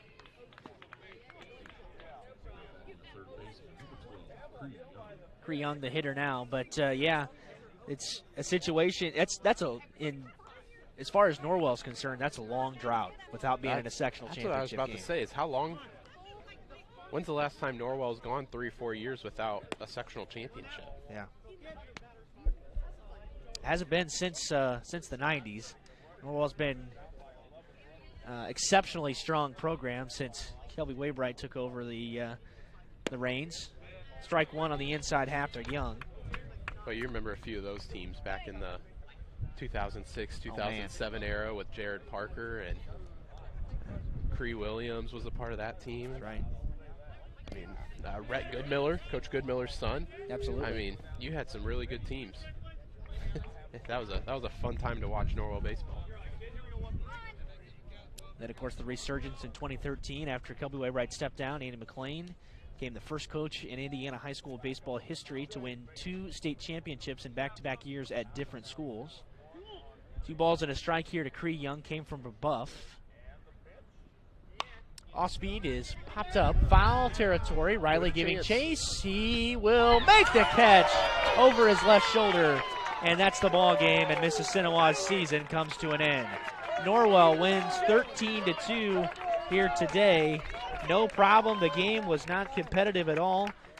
And, again, Norwell was not challenged here today as they win 13-2, was up right from the start. Mike's got a couple of kind words for Dave Goodmiller as Mississinewa will see it all come to an end. And for a handful of seniors, their careers in baseball are over. But Norwell earns a spot to play either Oak Hill or Belmont here coming up Monday. Collins should be a fun one. 1 o'clock on a Monday on Memorial Days always draws a nice crowd, and it looks like great weather. But Norwell, the way that they have brought the bats here in the tournament, and again, knowing the depth that they have in pitching, would at least think on paper would give them the edge Monday. Oh, and, you know, if you're Norwell, too, I mean, do you kind of hope Belmont wins? Oh, yeah, absolutely. Because you sure do. You want to beat Belmont every single time that you can if you're a Norwell Knight. You know, I'm speaking from experience there. That is a team you want to play and you want to win every single chance you get. If you're born the Northern Wells District, you have a born hatred for Belmont. So, especially, you know, growing up around Kelby Waybright, he instilled that hatred of Belmont in me as well. So, you know, you're kind of sitting here going, man, would you like to play an Oak Hill team you haven't played, or a Belmont team you know you can beat and would love to beat? Yeah. They have a lot of confidence, a lot of momentum going into that game on Monday. You got a lot of pitching available, and their bats have come alive here the last few games, which has been nice to see. So if Norwell, you're riding high right now, regardless of who you face on Monday. The Knights win today 13-2. They dime Mississinewa in 5 innings here today. Back-to-back 10-run rule wins for the Knights, and they are in the championship at 1 o'clock Monday to take on the winner of Belmont and Oak Hill. We'll be back on the air a few minutes shortly before 1 Monday. Please join us, and thanks so much for joining us today. On behalf of my partner, Colin Schwartz, and our owners, Scott and Dale Mentzer, I'm Derek Decker saying so long and God bless. We hope you enjoyed this broadcast of high school sports on the Voice Enterprises. Remember, none of this would be possible without the continued support of our sponsors. Please use their services whenever possible, and when you see them, tell them thank you. Join us again next time on the Voice Enterprises.